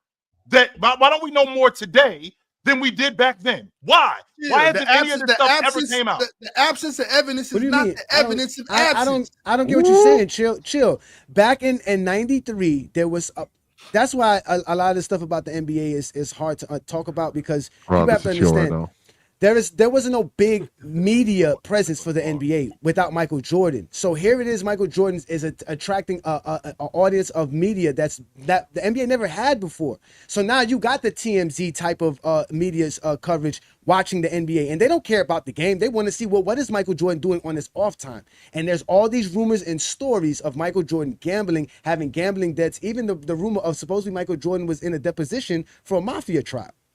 So these are the rumors that are going on back then. Like I always tell you, Zesty Jeffries don't read, so they're not reading articles on Michael Jordan. But it was a big thing back then with Michael Jordan and his gambling. Then his father passes away, or like we all know, gets murdered, right? Yep. And there's always rumors about that situation, how that came along.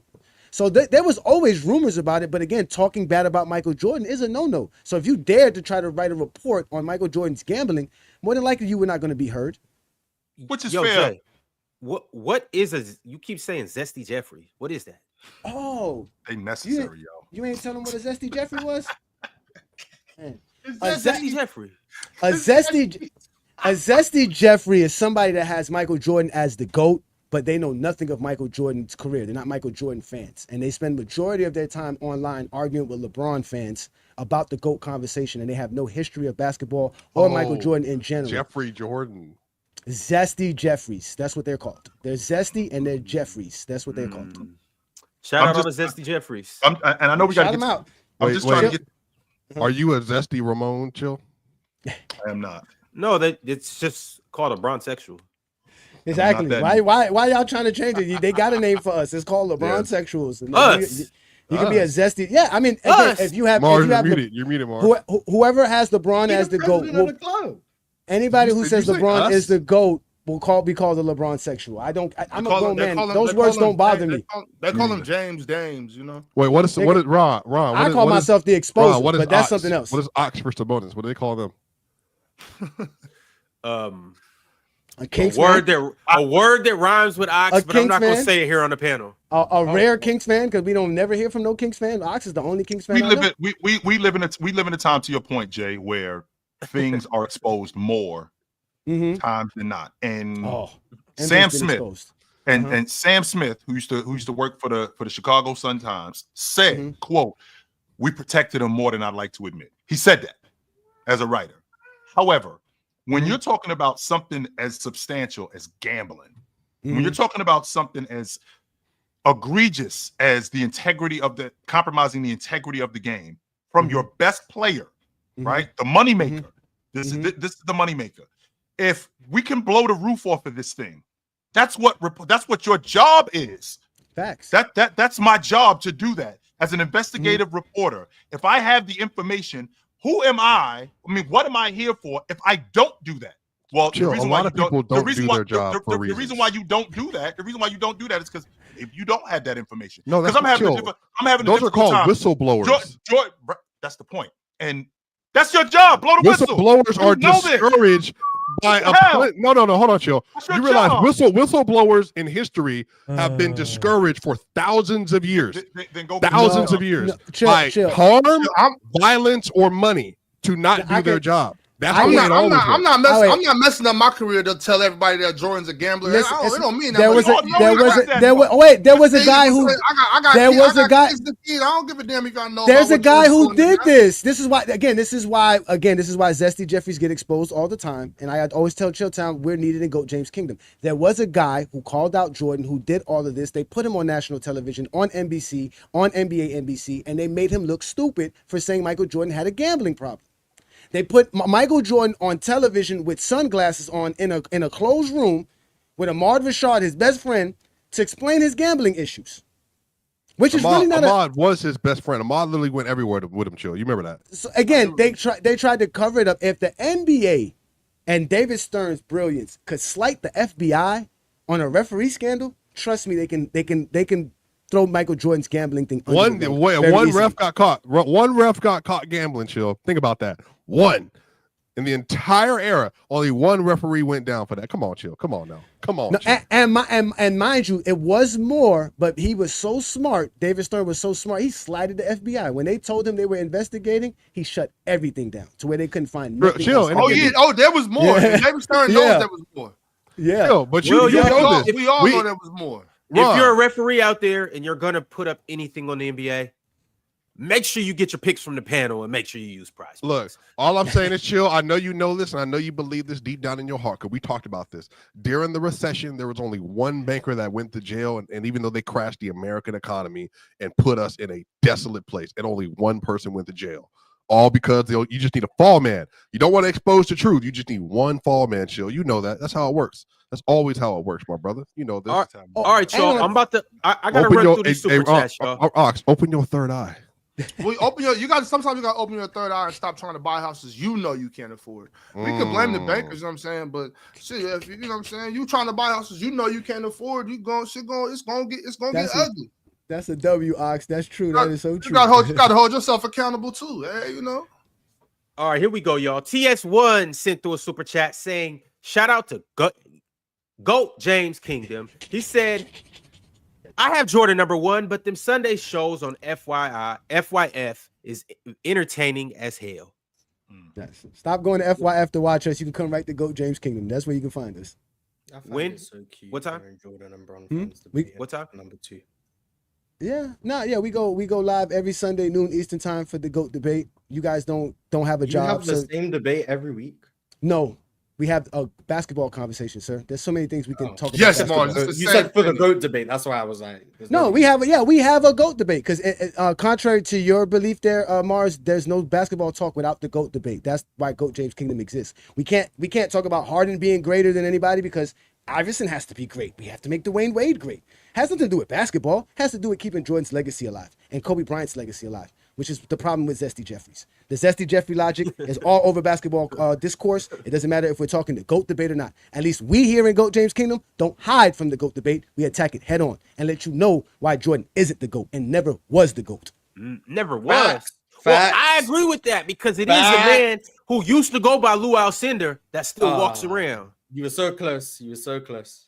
But keeping it pushing, though, Carlos Hernandez said LeBron is the problem and has been responsible for the Lakers' downfall enough already. Facts. So 40-year-old LeBron is the issue. Shout out. No doubt. See, that's the problem with today's NBA discourse. Is he on the team or not? No, well, it's important. You can't do the same things you did 10 years ago. About bringing up his age every time. I don't think it's a fault thing. I think it's I can't do this thing. I think Jeannie Buss is playing. I think Jeannie Buss is playing the Cleveland owners in Major League. She's sabotaging the Lakers on purpose. If Trae Young is physically incapable of being a good defender, that's a problem. The same way LeBron James is physically incapable of being a positive defender. He can get in the weight room. Call Devin Booker. Devin Booker got in the weight room. And Devin Booker's been a bad defender this year. Yeah, this year. He's hurt. He's looks better offensively as of late. But someone's age being the reason why they aren't doing good doesn't absolve them from the fact of the matter that they aren't doing good. If LeBron James is being bad on defense this year, that's the conversation we need to have. Is he good or bad on defense? I don't know. That's for a different conversation. But if he is, saying he's old does not change that. the Lakers defense doesn't get better because LeBron's old, so it's not hurting the defense. Well, I think the That's not reason how it Al works. Michaels got The worse Lakers as a sports defense is commentator factually because he doing was old. poorly in this hypothetical because of LeBron James's defense. His age doesn't make their defense better because for a guy his age, it's a good defense. No, He is. For a 40-year-old, he's playing really good. Yeah, but that doesn't help the Lakers defense.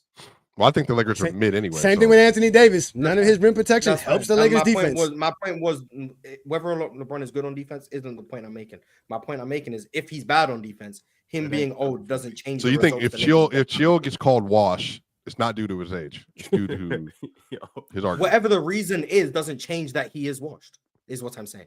Oh, okay. So it's a noun. It's a noun, not a verb. I got you. You are washed, not you became washed. Tyrone Winston became a YouTube member today, so shout out to Tyrone. And Dirty Dev sent through $5, but he didn't say anything. But shout out to Dirty Dev. He basically said he wants to come up here and cook. Dirty Dev, one of these days. Gregory Kirkland sent through a super chat and said, I'm confused on the MJ versus LeBron argument. LeBron ring chasing diminishes his rankings in the top 10 all time. It should be a LeBron versus Shaq argument. Chill, how old do you think that person is that gave that super chat? 50, 60? So probably around my age. Yeah, because that's I'm sorry. Jordan didn't have to ring chase. They put the roster around him. I'm sorry. If he had 2007 Cavaliers, then I'm pretty sure he would have left that team. He did have the 2007 Cavaliers. No, when? In 87. Yeah, then they didn't win anything. And he stayed and kept playing. And they didn't win anything. And he stayed and kept playing. Y'all want to run around talking. If Jordan didn't have an 8-year, 10-year contract, he would have been chasing championships. LeBron actively ring chased. It's just whether or not you view ring chasing as a bad thing. If Jordan had a 4-year deal, he would have been off the Bulls after 88. So let's leave it alone. I'm just saying, y'all want to run around calling Jordan a quitter. Last I checked, LeBron quit in 2009. He quit in 2014. You mean 2010? But yeah. He quit 4 times in his career. All right. Free agency is not quitting, sir. Yeah, I wouldn't. He quit on his team.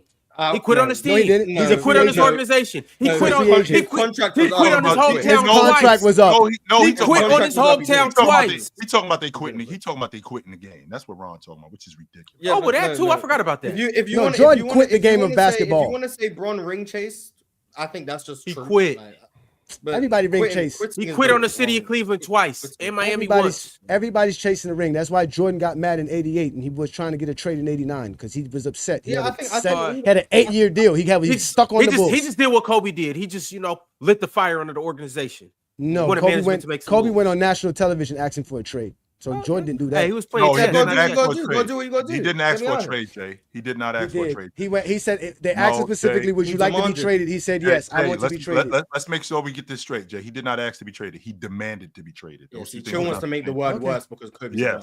He demanded. He got Kobe 11. We know why. We know why he got Kobe 11. 11-0, 11-0 chill. 11-0 chill. 11-0. Scored 9 points. He demanded. You did score 9. But the second game was 11-0, right? The second game was 11-0. I beat 11-0 in the second game. But anyway, back to what Ron was talking about. That's what Ron was talking about. That's what's important. He never took that Lakers jersey off. No, he didn't. No. But back to what Ron was talking about. I mean, he didn't have to leave, Ron, because one, he had an 8-year contract for $25 million. That's number one. He signed that in, I think, 1987 and then or 1988. And then on top of that, Jerry Krause did a great job in building that unit around him. So he didn't have to go anywhere. And he got Scottie Pippen locked into that monstrous deal. Horace Grant he traded Charles Oakley for Bill Cartwright. He drafted B.J. Armstrong. He drafted Stacey King. Right, so I mean, he signed Cliff Livingston in free agency. Got Tony Kukoc from overseas. Scott Williams. I mean, he did a great job in building that unit around him. The Chicago Bulls were serious about you can't even troll. There was no reason to. There was no reason. That was actually Mars is trying. Mars, what's it called? Mars avoided his dentist appointment just for this show today. You know what they say about Brits. There's no dentist out there, so that was cap. But the Cavs did get Shaq. That's just facts. So, They did. Carlos Hernandez said he's saying Joker so then he can say that LeBron lost to great defenders and players, casual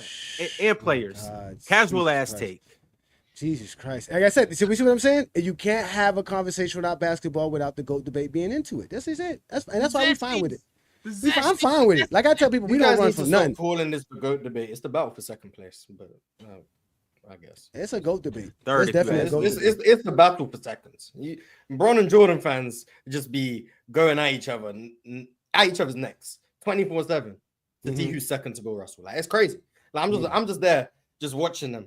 Like the peons they are, just debating. I know you don't, Mars. I know you don't. Knowing that William Fulton Russell was the greatest player Mars, of all time. I know Bill Russell.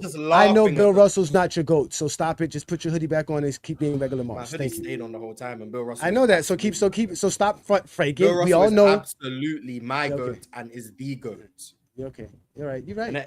Facts, Tay. And then the Kobe fans just come in through the back door, acting like they have a voice in the conversation. Hey, Kobe's MJ, but more skilled. Like, shut up, man. Get out of the conversation. Ain't no one about you. Like, it's cool. Everyone knows the real GOAT. But well. Carlos Hernandez with yet another super chat. He said, "Since we are saying anyone, then give me Dwight Powell on the Lakers." No. Hell yeah. Oh God. Dwight Powell next to Anthony Davis. He's a Dallas fan. He's just trying to get Dwight Powell off his team. That's all he's trying to do. I'm trying not next to Swiper, not next to, instead of. Yeah, it's gotta be instead of. Well, if Anthony Davis could make a jumper, Oh, don't get me started. Don't get me started on him offensively. Omar said, I agree with GOAT James Kingdom. He said Utah had a great defense with Rudy Gobert in the regular season, and he had a bunch of traffic cones on the perimeter. Rudy might be the best defensive floor raiser ever. Mm-hmm. It's a testament to Rudy Gobert, for being honest. But he might be the best defensive. Dorian Finney-Smith was not a traffic cone. Neither was Mike Conley. He didn't have Dorian Finney-Smith. Yeah, it was. He had Royce O'Neal. No, it was Donovan Mitchell. Wrong black guy. No, it's Donovan Mitchell neither. He had Donovan Mitchell too. Donovan Mitchell's not a bad defender as well. No, he's not. Yeah. But no, he does. Again, he does affect. Like I say, if you look at all the greatest defensive big men of all time, you'll see how much they change and affect the team defense in general. So. Mad Max Sports Talk has been a member for 17 months. Mad Max said, "We are not entertained." I think it was good. I'm entertained. Yeah, I think Rui a solid defender. That was an entertaining take to hear. Yeah, I think so. Druid Training sent through a members chat. Druid said the exposer dude is goated. Is a goated panel member. Jokic's profile picture checks out. Yeah, I don't know how y'all hate on Jokic so much. Shout out to the exposer. I don't think we're hating on Jokic for saying he's not a better defender than Anthony Davis. If Jokic was a better defender than Anthony Davis, I'll tell you what, that GOAT debate between Bill Russell and Jokic would be real tight. This season, like I said, I think Anthony Davis is overrated as a defender, as great as he is, like I said, as a rim protector. I've seen him in New Orleans, LA, same story. Do you happen to think Kyrie Irving's overrated? Where do you rate Kyrie Irving? Relative to the GOAT debate, Mars. Is he better than Scottie Pippen? I think Let's start there. Does Kyrie Irving have a better career than Scottie Pippen? Let's start there. No, those are two different questions. Thank you. Well, a better career. No, because we're not talking about skill. Because like I told you, we talk about skill. None of those 1,900 players count. We could talk about skill. Kyrie Irving is not better than Scottie Pippen. No, he ain't. We could talk about skill. No, he is not. That's not even a conversation. I'm just saying. Kyrie is one of the most skilled players ever. Yeah, the I just wanted to know if Kyrie was overrated. That's what I just wanted to know if Kyrie was. It depends on where you rank him. To the way Zesty Jeffries rank him, yeah, he's overrated. Okay. Where do you rank him? Kyrie, I'm like Mars. I'm like Ox. I don't really rank players that are active right now. But when we did our measurements and stuff like that, he didn't crack the top 75, I don't think, with his accolades and all his achievements and everything. I'm just sorry, man. You want to be considered great in the NBA, your numbers got to show. Your resume has to be there, and it shows if you're great. I know someone with a great resume. Where was Russ? I know someone with a great resume. Russ is up there. Russ is going to be up there. Russ is going to end up being up there. Russ is up there. Russ is one of the best players to ever play the game of basketball, man. He's up there. I got Russ in my top 5. You know someone with a tremendous resume. Who's that? Goes by the name of William Felton. William Felton. He has a great resume. He's top 5. I got him ahead of Jordan. Best resume ever. Yeah. I got him ahead of Jordan. Yeah, I got him ahead of Jordan. Hold on, who? I do. Who? Bill Russell. William Felton. Well, that's not William Felton. Yeah, no, Felton Russell. Yeah. William Felton Russell. Yeah, Wilt is Wilt. I was talking about Russell Norman. Westbrook.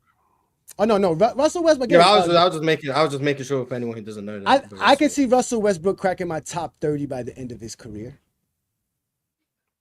So you think Russ is still adding on?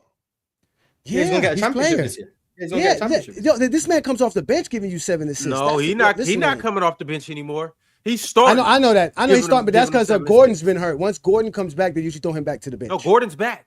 Yeah, but I know, but Gordon's been in and out. Gordon's been carrying the bench units, and the non-Jokic minutes have been solid. Mars No, but he's a solid dude. Can't let that happen. I was upset. He's gonna put Garrett Gordon back in the sideline so that the team can drown in the non-Jokic. The Heat should have grabbed Russell Westbrook. We should have never let him get to Denver. We could have used Russell Westbrook superiorly in Miami. Oh, he would have been so great. But you got Terry Rozier. He's a solid defender. He's horrible. He's been killing us, man. He's horrible. No. Yo, I gotta keep it pushing on these super chats though. We got a lot of them. Shout out to Black Fist. He became a YouTube member today. Salute to Black Fist. Emmanuel Kateba became a YouTube member too. And then Emmanuel sent through $1.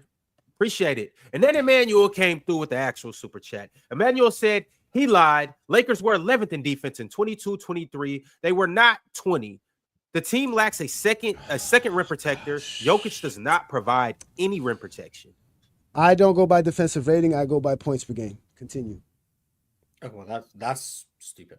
Okay. That's not stupid because the game is played 48 minutes, not 100 possessions. Continue. That's just stupid.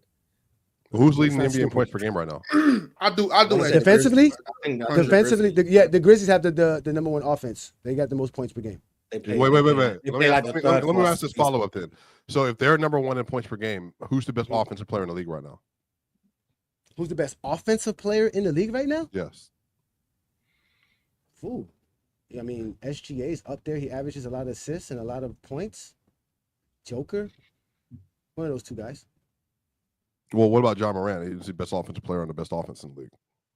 Is he the best offensive player? You don't have to have the best offensive player to have the best offense. Again, the best offense is predicated on the points you put up. It's a team game, sir. There's 12 men that get on the floor.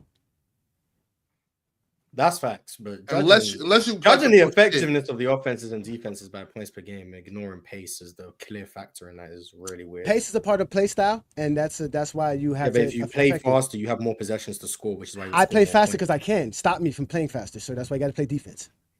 Yeah, but that doesn't change the effectiveness of the offense. Again, the game is not paid by 100 possessions. You don't stop a game because they got to 100 possessions. Judge effectiveness by how many points you're giving up. No, you don't, because 100 possessions could equal 2 games. 1 game, you don't even know what it is. We go by the defensive rating. Defensive rating is just how many points you're giving up per possession. It's just equal. Exactly.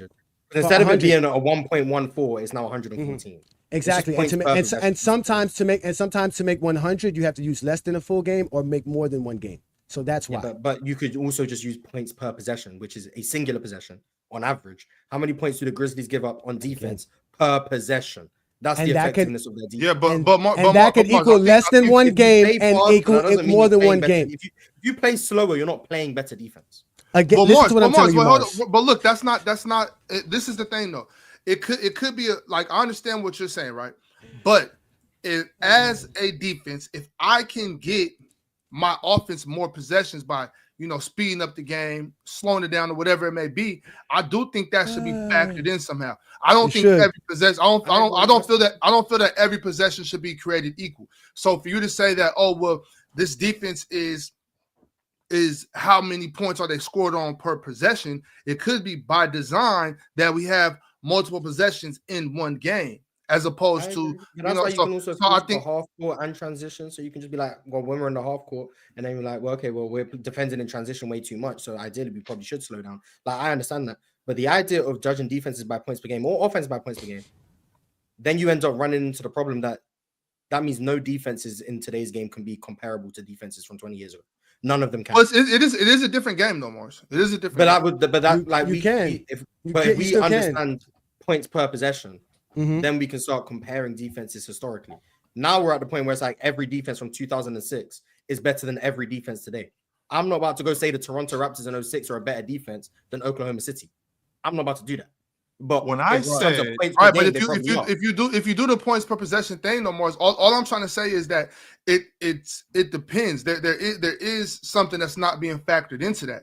You know what I'm saying? So that's what I'm saying. Like we can't compare errors. But you can't compare errors. We can't compare errors. We can't compare rely on errors. There's a different style of game. Hold on. You can't rely on the 100 different errors. So I'm not trying to hear that respectfully. You can't rely on the 100 possessions because you start judging resumes and success, and you talk about what. Yeah, I don't. I don't tax errors. I don't tax errors. I don't tax errors. I don't tax errors. I don't tax errors. You don't tax errors. Ox, keep going. I don't, because you were going somewhere with this. Ox, keep going. Well, it's just that when you do that 100 possessions or whatever, sure. it doesn't take into account that a lot of that can be by design. Mm-hmm. Right. I mean, you can't just. So I mean, they're both flawed. It's all flawed. All of it's flawed either way you look at it. Because as a coach, I can say we're just gonna run it up. Like, so it's gonna be like, if we got, let's say we had 200 possessions. You know what I mean? That team couldn't stop us from getting multiple possessions. I think that should be taken into account when we judge how good the defense or the team is in general. But you got to factor in, and we can move on after this. If you're getting 200 possessions, that means the other team is also getting a bunch of possessions too. That doesn't mean that you're. But the quality of those possessions, though.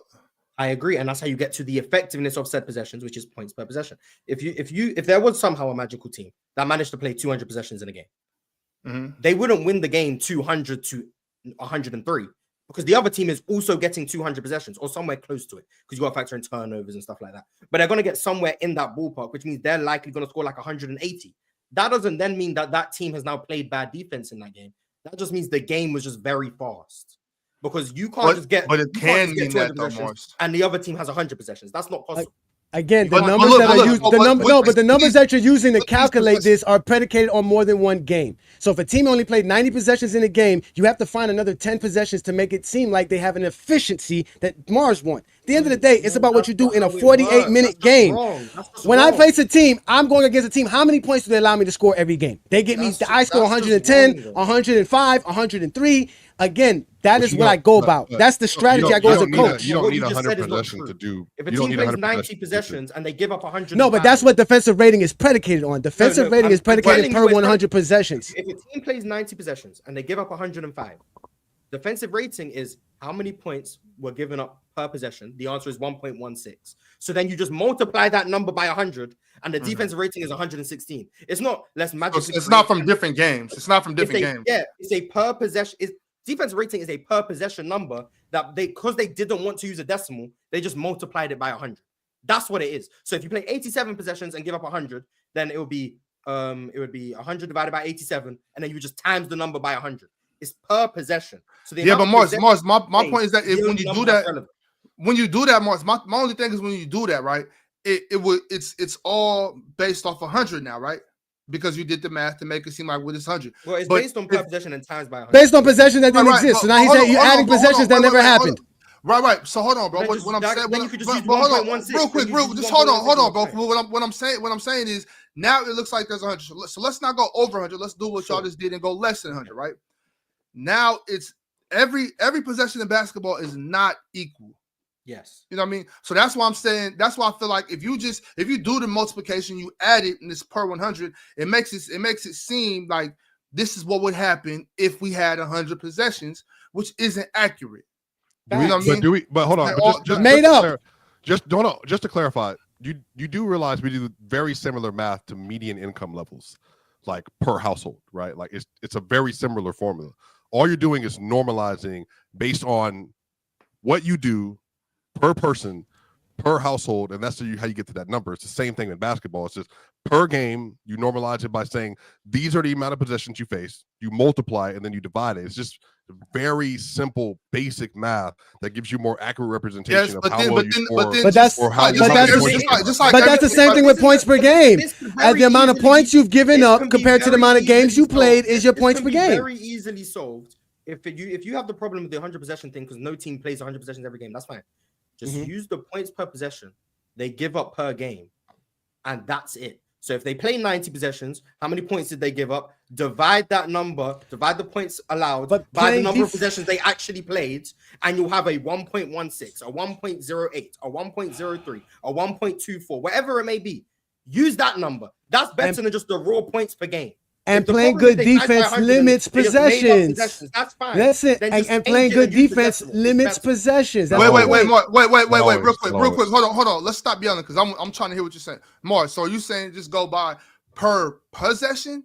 Yes, Instead of if the 100 problem possessions? you have is that Okay, I can defensive get with that. rating- I can If get with the that. problem you have with defensive rating is that it manufactures possessions that didn't exist potentially because teams might play 98 possessions instead of 100. If that's your problem, just use the amount of points a team gives up, use the amount of possessions they played, divide the two numbers, and that number is how effective their defense is. Now, see, okay, hold on. I would rather Ox, you keep going because he's talking about me. I would rather take the amount of points you scored and the amount of games I played, and that is my math. That tells me how good I am defensively. The amount of points I give up in a game. That does. That's what it tells me because I limit your possessions by my defensive strategy. I limit how you can score that way. That's the point. If you play fast, like for instance, the Celtics shoot over half of their volume from the 3-point line. Like, and so with that means a lot of rebounds, a lot of runouts, so their pace is fast. But your defense can still be good even with the fast pace because that's all variable based on the kind of shots you take as well and how fast you're putting up those shots within your offense. So, like, just because you play a fast pace doesn't mean you're playing a bad defense. It just depends on the style of play that you have. But if you have a slow style of play, you can still be a horrifically bad defense because you're giving up so many buckets on those minimal amount of possessions. So if you like the Nuggets, they shoot the least amount of threes in the league. But on the other end, one of the reasons their defense is bad is because they're giving up points on almost every single possession they're playing, even though it's at a slower pace relative to other teams in the NBA. So you wouldn't want to then say that because they're giving up 102 points in that game as opposed to the Celtics who are giving up 116 points in that game. Well, they're doing that because you have more possessions because of the play style. Like, does that make sense? Yeah, but pace doesn't dictate obviously how good of a team you are. Well, that's what he said. That's why. Well, I'm just saying, like, just for the sake of basketball talk, you know what I'm saying? Just because you can play fast doesn't make you a better defense. Because you play slow doesn't make you a better defense or offense. That's why I'm saying every possession isn't created equal. Yes, it does. Yeah, but it doesn't, Shield. I can't. Just because you play fast doesn't mean that you're a better team. Y'all keep ignoring that there's a 48-minute game being played. That's what y'all fail to realize. A 48-minute game being played. That's what we're talking about. Best offense in the NBA. You are a team, if you hear that and don't think that's a ridiculous statement, if you are a team that wants to get up and down the floor, just like you are a team that throws the ball into the paint, just like you are a team that shoots a lot of threes, if you are a team that plays fast and I slow the game down, just like I'm playing zone to make you shoot, which is a negative for you, I'm slowing the game now. I'm taking away that part of your game. That's part of my defense. But if you, hold on, chill. But if you slow the game down, when I said that, I'm washed though. But they're still if you scoring. slow the game down, that means you're also scoring less. Does that mean your offense got worse in that game?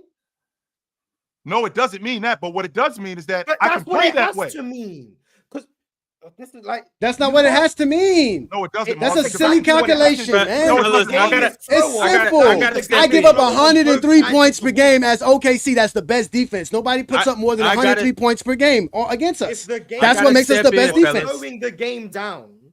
That doesn't. You can't have 150 offensive possessions and then only give up 100 defensive possessions. You can't do that. So if you're slowing the game down on defense and that makes your defense so great, that means the game is slower. You are getting less possessions because you are slowing the game down. That would then mean you are going to score less points. So does that mean your offense is not necessarily though, Mars? Not necessarily. In general, of course, team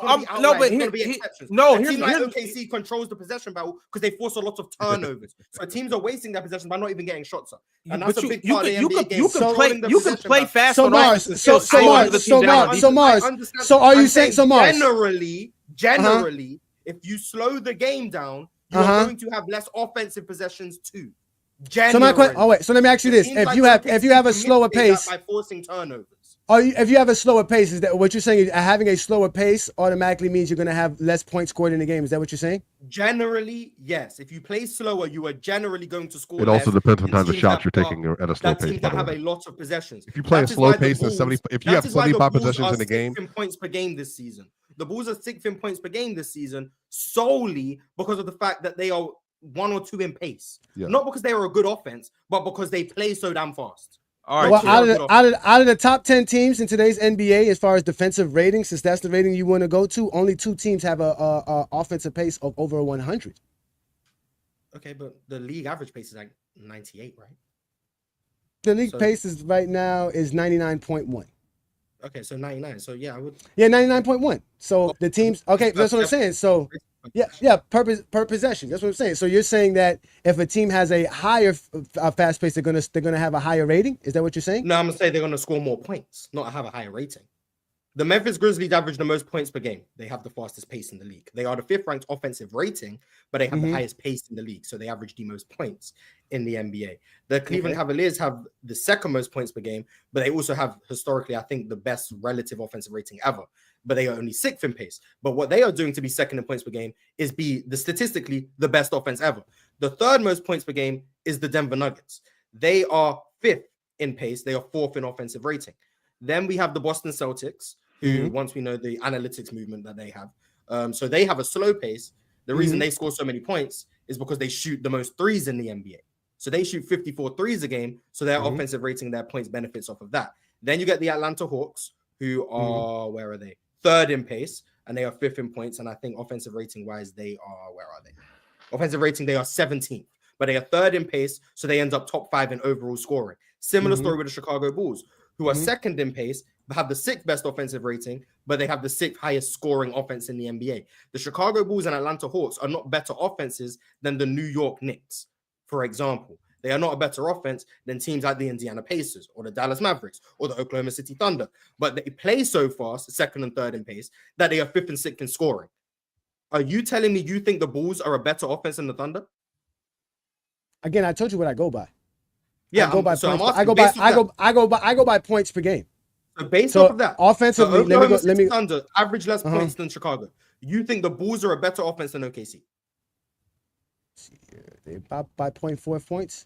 Yeah, Chicago Bulls put up more points. To me, Chicago got the 6th ranked offense in basketball. They have the 6th ranked offense in basketball. OKC has the 9th. If you believe that, then like cool, but like no, but we're talking about scoring points. We're talking about scoring points. But that's why my question is about like so offensive players. So then you by that same metric, you would go by every year the best offensive player in the league is the one who contributes the most individual points as a scorer. Points and assists, just whoever contributes to the most points. So whoever leads the NBA in scoring was the best offensive player in the league that year based on just raw numbers.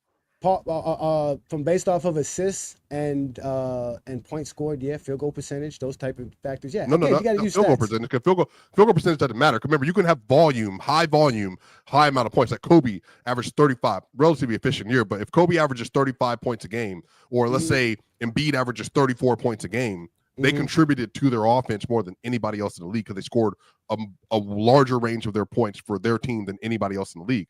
So that would make them the best offensive player in the league, wouldn't it? No, my measurement isn't on your percentage of offensive skill. Like again, how many points are you scoring per game compared to everybody else? How many assists are you giving up per game compared to everybody else? That's points how you and assists measure combined. That's what it would have to be. Points. Yeah, you got to put them together. You got to put that. And I would throw field goal percentage in there. It matters as well. How good you shoot, how bad you shoot. That's one thing we hold against Trae Young that he doesn't shoot. Yeah, of course efficiency matters. Yeah, efficiency does matter. Does efficiency not matter for teams then? Because I think that's where. And defense as well. Yeah, defensive field goal percentage is definitely important when you're. I'd rather use that than the offensive rating as well. All right, y'all. We got to keep it pushing. We got a lot of super. Happy MLK Day, everybody. Merry Christmas. William Harris Jr. said, as a Packers fan, the NFC North went out really bad in the postseason. Jordan Love redemption tour pending. Shout out to Mark Andrews. Damn. Produced by P said Steph is 3-1 versus Bron. KD is 2-1 versus Bron. Kawhi is 1-1 and should have been 2-0. How is LeBron the GOAT? Well, he's not. Yeah, he's not. It's the same reason Jordan's 0-3 versus Bird and whatever 0-2 versus Bird and 1-3 versus Isaiah, but still the GOAT to some people. So DHG Piccolo said, saw a stat that Grant is shooting like 38% from 3. OKC needs this kind of player. He tries on defense too. Sad to see him go, but I want to help OKC. Is this how people feel when I'm trying to like push Fred VanVleet onto their teams?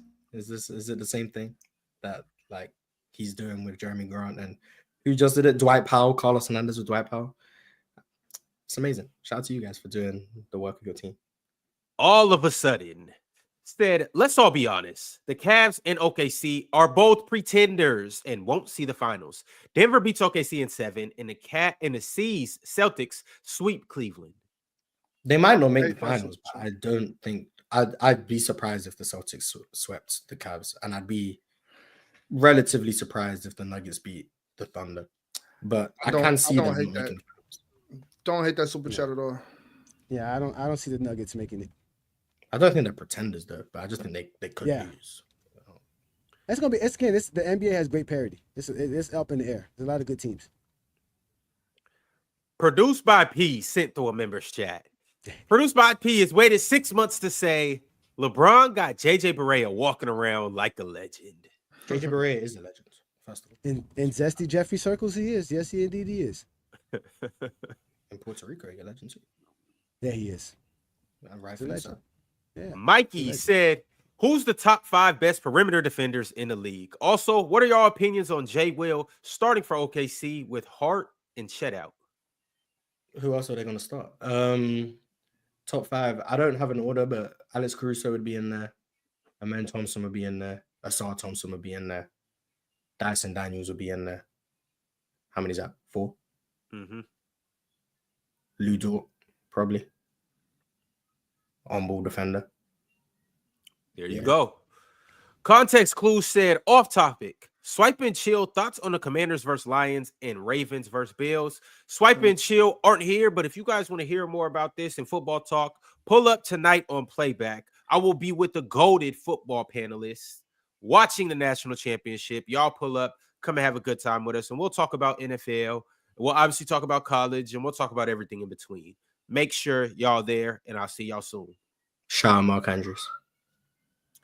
Moving along and keeping it pushing. I got another super chat from Kent Lipscomb Jungla.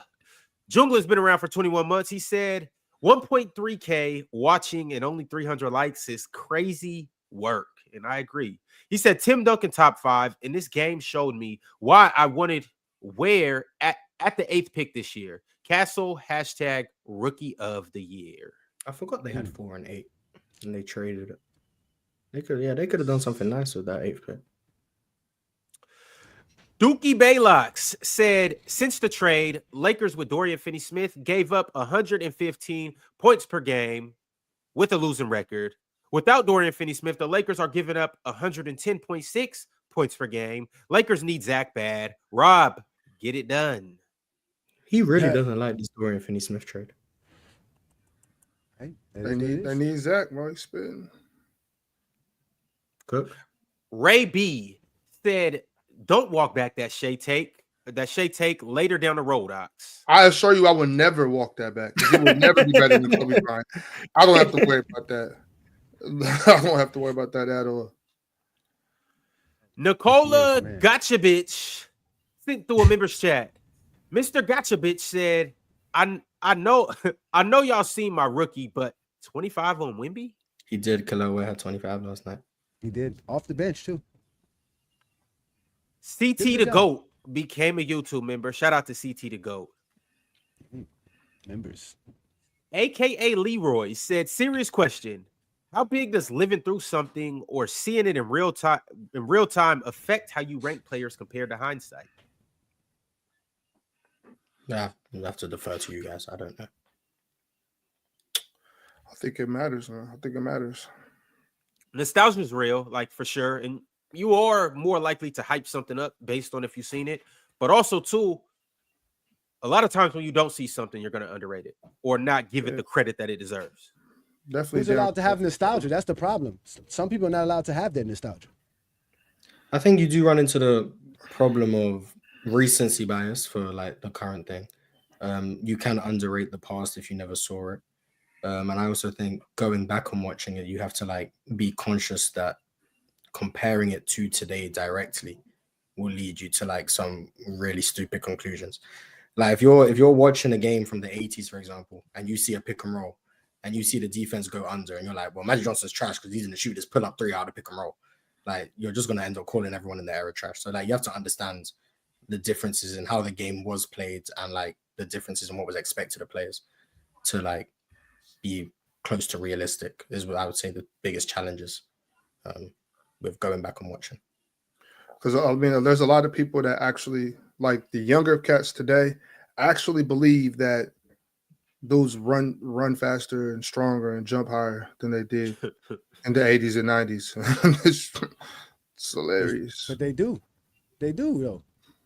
Like that's what I'm saying. Y'all allowed to have y'all nostalgia.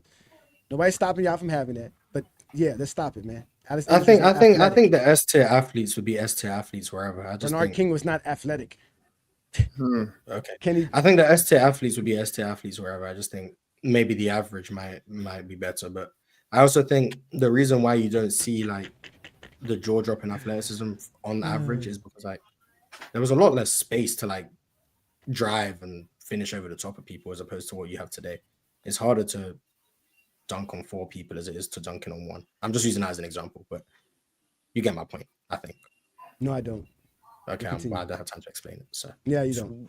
20 Hardaway said the exposer been exposing himself like he at the Bikini Beans drive-through. Damn, shout out Bikini Beans. What the hell is Bikini Beans? We got one of them right around the corner. Hey Mars, when you come to San Francisco, we'll show you all about the Bikini Beans. I don't think they got those in San Francisco, bro. Well, they have something similar. We have. It might be Bikini Bottoms. We got class in California.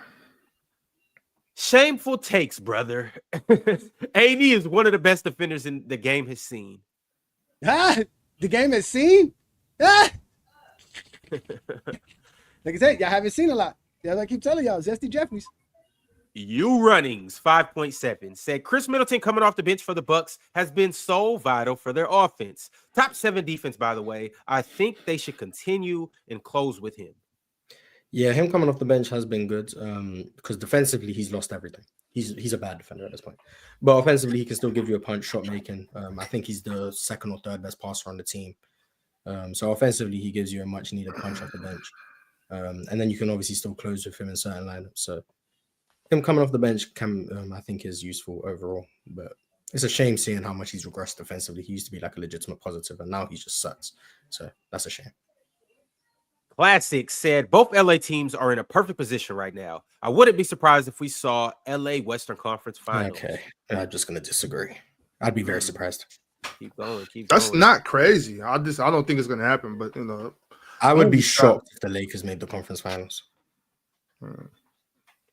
Mikey said a few episodes ago, Mars said with Hartenstein out, you'll see Jalen Williams isn't it. Why do you think J. Will isn't it? I'm an OKC Glazer. This isn't J Dub, by the way. This is the I know Jalen Williams. I don't think he does anything good. I think defensively he can't protect the rim. I think he's too small. He's too immobile. I think the positive attribute he has is drawing charges. Cade just cooked Jalen Green. I think the positive he can draw charges.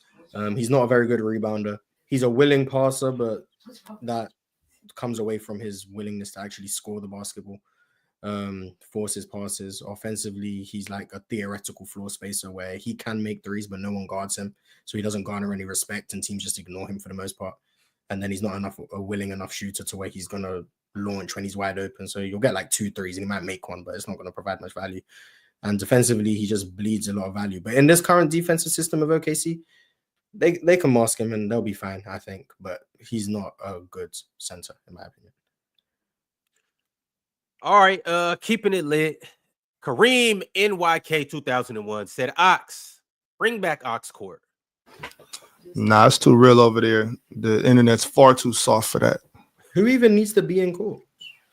I don't know much. A bunch of I know who needs to be in court. My man Jay and all the Zesty Jeffries. We got to get down to the bottom of this. Listen, I'm trying to get a 20v1 versus 20 Zesty Jeffries. If you can set up 20v1. A 20v1, me versus 20 Zesty Jeffries. Bring them up. All of the guys who say LeBron's not the GOAT, bring them up. All Michael Jordan fan, Kobe fan, Zesty Jeffries, bring them all up. I'm down. So you'll take them all one by one, or you want them all at once? 20. Ron, you're 20v1. Add Mars, Low, add all of them. Whoever y'all want to add, I don't care. Bring the best. Bring the best dudes. Low down. I'm just saying. Bring anybody Low who wants to down, argue LeBron James. bring anybody who wants to argue LeBron isn't the GOAT of basketball. So when I start making the Bill Russell case, that counts me as a zesty Jeffrey. You can build a Bill Russell case. I got a case against Bill Russell as well. That's not a problem. Again, LeBron is the GOAT over everyone, not just Michael Jordan. We just deal with more Jordan fans. I just don't think I fall in the category of zesty Jeffrey. That's what I'm saying. No, I mean, from my understanding, you had Jordan as the GOAT, but you switch you switch up every day. Yeah, you got to understand it. Yo, Ron, I'm trying to take. Gotta take. Where did I get that understanding from? From my understanding, there was a video of you and Lo sitting here arguing about. Let me give you the inside scoop. Yo, hey, Mars. Yeah, Mars. You did a Kendrick Perkins? You did a Kendrick Perkins? You did a Kendrick Perkins? Yo, I got a dentist appointment and I gotta go. Mars, if you and Buddy want to stay up here, y'all can do that. I have to go though. I gotta take the kids to watch Mufasa. Yo, Jay, check it out. Check it out. We gonna get you back up here again soon because we didn't even get your top 10. So we gotta actually see where Jordan lies in the whole top 10 thing and I think we can guess where Bill Russell is. But I gotta get through these super chats, but we'll get there one of these days. Mitsu said, need to see a swiping versus Ron debate. It would be fire. No, it wouldn't. I'm gonna wash that boy. Yeah, exactly. I'm gonna spit shine that boy head. PrizePicks said, who are the top 5 perimeter defenders in the league? Mars just kind of did that. Yeah, he did. But shout out to PrizePicks. Druid Trading said, RP Celtics 23-24. Brown and Drew, heavy decline. It could be a championship hangover like the 2018 Warriors, but Jaylen Brown 100% is. Jaylen Brown looks a lot worse. But hey, Andrew Jaylen Brown had a hell of a summer. He's still hungover, believe me. And Drew Holiday wasn't particularly great in the regular season last year, and that's why he wasn't on my all defensive team. And then he dialed it up in the playoffs and looked like an amazing defender again. So I'm not too hard on that personally. Sebway said, chill. Daniels gave Tatum the work in Boston again. That's what he does.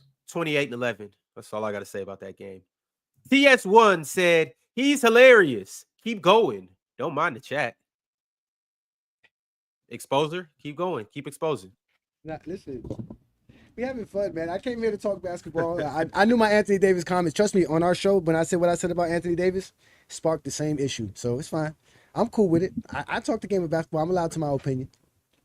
Dirty Dev said, put me in the game, coach. Let me in the call. No. Condrill said, wrap this up. We're trying. Oh, we're about to wrap it up. Yeah, we're trying. So there's a lot of super chats. One buddy said the extremes Bron fans go to. Huh. See? Bill Russell fans don't need to do that. His resume speaks for itself. That's right, baby. 5 championships. Mo said, chill. James Harden is winning a ring. Trust me. Kirk. Clippers in 6. Not the Clippers. Snowball's chance in hell. Exactly. It's like the Cowboys winning. Tim West 34 said, light skin Snoop. Who a better anchor, Bobby Portis or Anthony Davis? Who said Bobby Portis was ever a defensive anchor? Y'all even know what a defensive anchor is? I think he just named the worst. Do y'all even know what a defensive anchor is? I think he just named the worst defender he could think of. They don't know. They just want to argue because they need Anthony Davis to be good so they can keep hating on LeBron. But it's fine. Now we finally got down to the bottom of it. There we go. But we don't got time to really get into it. Mo sent through another super chat. He said, Harden clears AI. When will Ron respect my GOAT? He's never going to, but I agree. When a snowball survives in hell, that's when. Mitsu said, Dub Exposer, keep cooking them. Druid Trading said, Jokic top number 4 in steals, points, rebounds, assists, TD, 3-point percentage, and aura.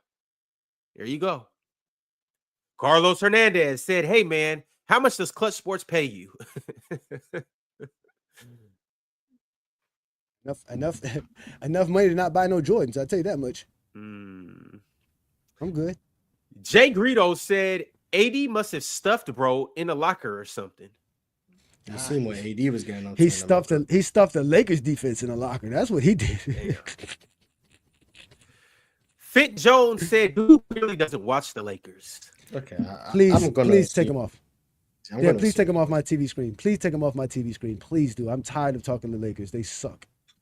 And last but not least, Druid sent through one last super chat. He said the exposer is enlightened. Jokic DPOY. Yeah. If Jordan could get it, why can't they give it to Joker? Actually, we got one more super chat that just came through. It is from a troll Campbell. A troll said, AD's turnaround fadeaway jumper just to miss and fall on the ground. Great defender and shot selection, right? Question mark. Gives up so much points, but we glaze him. Keep going, A-Troll. All right, y'all. It's been a good show.